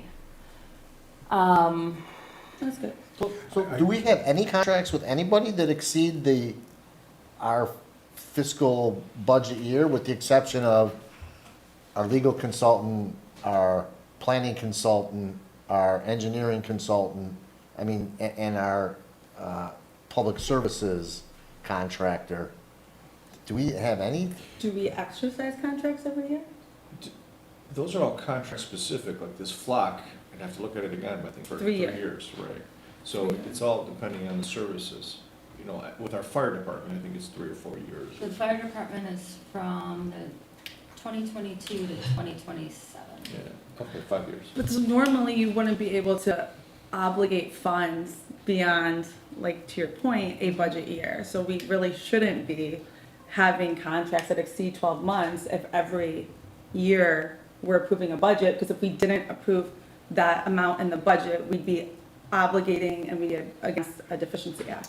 But most of our contracts are based upon us requesting the services. They don't just, with the exception of waste management and Jerry cutting lawns and plowing streets, all of our services are based on, and then if somebody has to initiate. You could do an addendum to this. You could do a purchasing and procurement policy, and then you could always do an addendum to this policy. And like, as you go through the contract review, you can be like, oh, I want to add this, I want to add that. We could do that. Sorry, I write policies, so this is like, yeah, that was just something that jumped out at me. I am concerned about approving a legal contract or an engineering contract or a planning contract for 1 year at a time, because that means we have to go through the RFP process every single year. Not if you have option years. You can just exercise the option. And that's another thing in here. We could give you the authority to exercise an option above your warrant authority without even coming to council. And that was another thing I wanted to give you. If you've done the RFP and you've gotten approved, you could just exercise the option year by yourself. That works. Yeah. And yeah, so how do you want to handle that in the policy? Is that something that we need to address in the policy, or every contract will come to the board for approval? The first time. Yes. Yeah. Well, not every contract. So contracts under $10,000 do not need to come to the board. So. Yeah, so that was another thing I wanted to know. Can we have notice of spending, even if you, just like, because what happened the other day was we got a letter, thank you for giving us $4,000 for the parking lot, but we didn't know about it. So then we were gonna give them another $4,000. So just, can we have some sort of notification? So I did cover that in this policy, and it is under, give me 1 second here. After RFPs. It is number 4. So it's on number 4 on page 7. And it's the authorization for non-standard use of village funds. So I would consider me telling the church, you can have $4,000 for paving. That's an authorized non-standard use. Okay. Legal contracts, that's a standard use. Painting a village hall, that's standard. But what I've added in here is that these expenditures shall require prior approval by the village council. You could add something, then just, why don't we just say, option years can be exercised by the administrator when the base contract has been approved by council, not to exceed 3 option years, right? Or 4 option years. Are you guys good with that? Or if she has to come back every year, or we allow for contracts that go beyond a 12-month period of performance. I don't have a problem with options. I don't have a problem with her entering into contracts if it's within an approved budgeted line item. What, I mean, we'd have to decide what we want. Or an approved percentage increase, like if those contracts increase over. Usually when they give you an option year, the vendor's gonna already add in the percent. So they'll like option year 1, the base contract will be, and then it'll be like 4% every year. So we'll have seen the original contract that Plus- has all the options, so as Yeah. long as she's operating within the confines of the contract, once we approve the contract, it's good. Some of the contracts might not have bumps, some might have bumps, some, yeah. And Depends on the then we can vendor. say not to exceed 60 months, and then you'd have to rebid it. Yeah, I don't think we should be entering into any contracts beyond that type of time. But there's nothing in the policy right now, so we could put that. Right? Did you remember the language you said? Yeah. And you The said- administrator has the authority to exercise option years, Under previously approved, so long as the base yeah, contract under previously approved contracts. was approved by council. Okay. Not to exceed a total of 60 months, which is 5 years. So that means the base plus 4 option years, which usually is built out, don't you? Yeah, I'm just, do we want to put so long as village council does not object? So then I would have to bring the council, the contract to council. Yes. Or they would say, well, we want to take a look at it when we object to it. So they still have the authority as opposed to you saying, I don't need to bring it to the village council, you guys already approved it. Does that make sense? She would still Now have, I'm confused. she So- would still have to bring it, so that we would have the opportunity to object, which then creates a burden for her, right? Well, I think you're giving her the authority to go out and enter into those successive year contracts. Yeah, because we already approved the base. Yes, plus unless you guys say, options. you know what, I want to look at it again this year.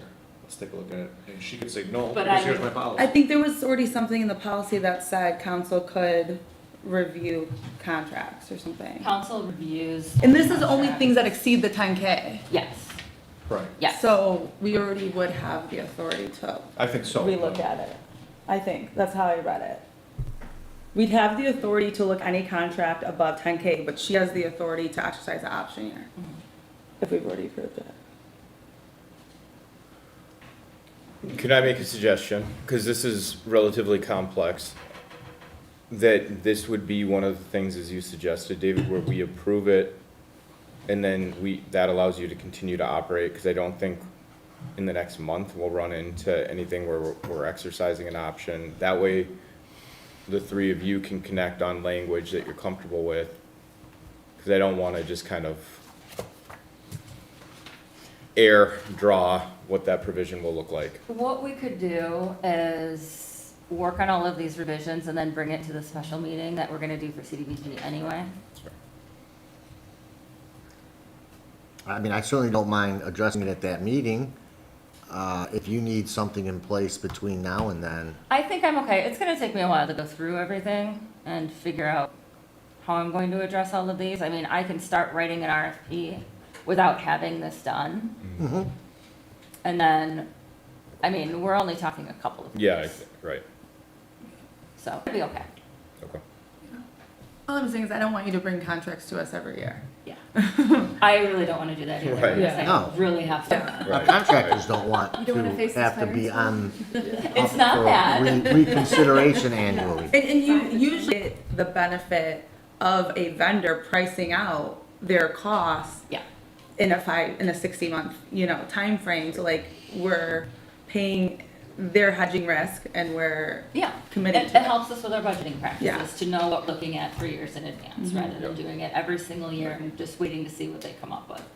Plus, it saves me a bunch of time on the whole RFP process. Yeah, and that's why I want to give you that authority, because if the contract's over 10K, you could exercise an option year. You good? I'm good. Okay, perfect. Council reports. So we're getting late. I actually don't really have anything to report. My comments were, I already addressed in the CDBG part about having our mind set on some of these other entities that are looking for support. So I don't have anything else to add for, under my report. So council report, we'll start with you, Angelina. I just wanted to say, recognize that tomorrow's Veterans Day. Yep. And thank you to all the families and the spouses and the veterans who've served and who continue to serve and protect our freedom. This is National Kindness Week, so do something kind for a stranger. And then to the new administration and the village staff, like the accountability, the professionalism, the thoroughness, the packets, the outreach has been great. I love the digital copies. I feel like we're saving trees. And appreciate your interaction with us. Thank you. For me, just a real quick note, one of the things that we may need to consider in the future, just with all the conversations, while I do believe that people are passionate about the deer population and the potential danger on the roads, I think a lot of the angst is probably the destroying of landscape and vegetation. So I think we need to revisit our fencing requirements or what alternatives we have to help prevent that, to reduce some of the noise. So that's it for me. I can't agree more that the village of Franklin is not suffering from DVCs. We have, first of all of the roads that surround us aren't our roads, that are the major thoroughfares. I almost never see a dead deer on Franklin Road. It's 13 Mile Road is probably the one area where we suffer from that. And no, it is our residents' concern with their vegetation, and I've been saying this for a while. I mean, I would have no problem moving heights of fences in rear yards from 4 feet to 6 feet. We don't live in a bedroom community where you meet your neighbor at the fence and chit-chat over the fence.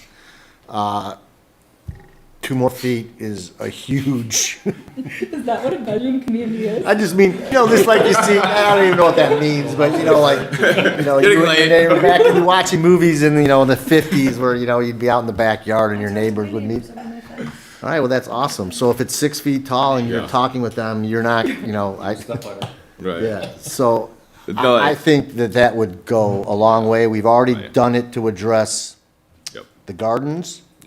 But those are still limited in size, and that's really for real specific vegetation that gets destroyed that you can eat. The kind that we're really talking about is the kind that we like to look at and maintain, and when you can't look at it and maintain it anymore, that's where the frustration arises.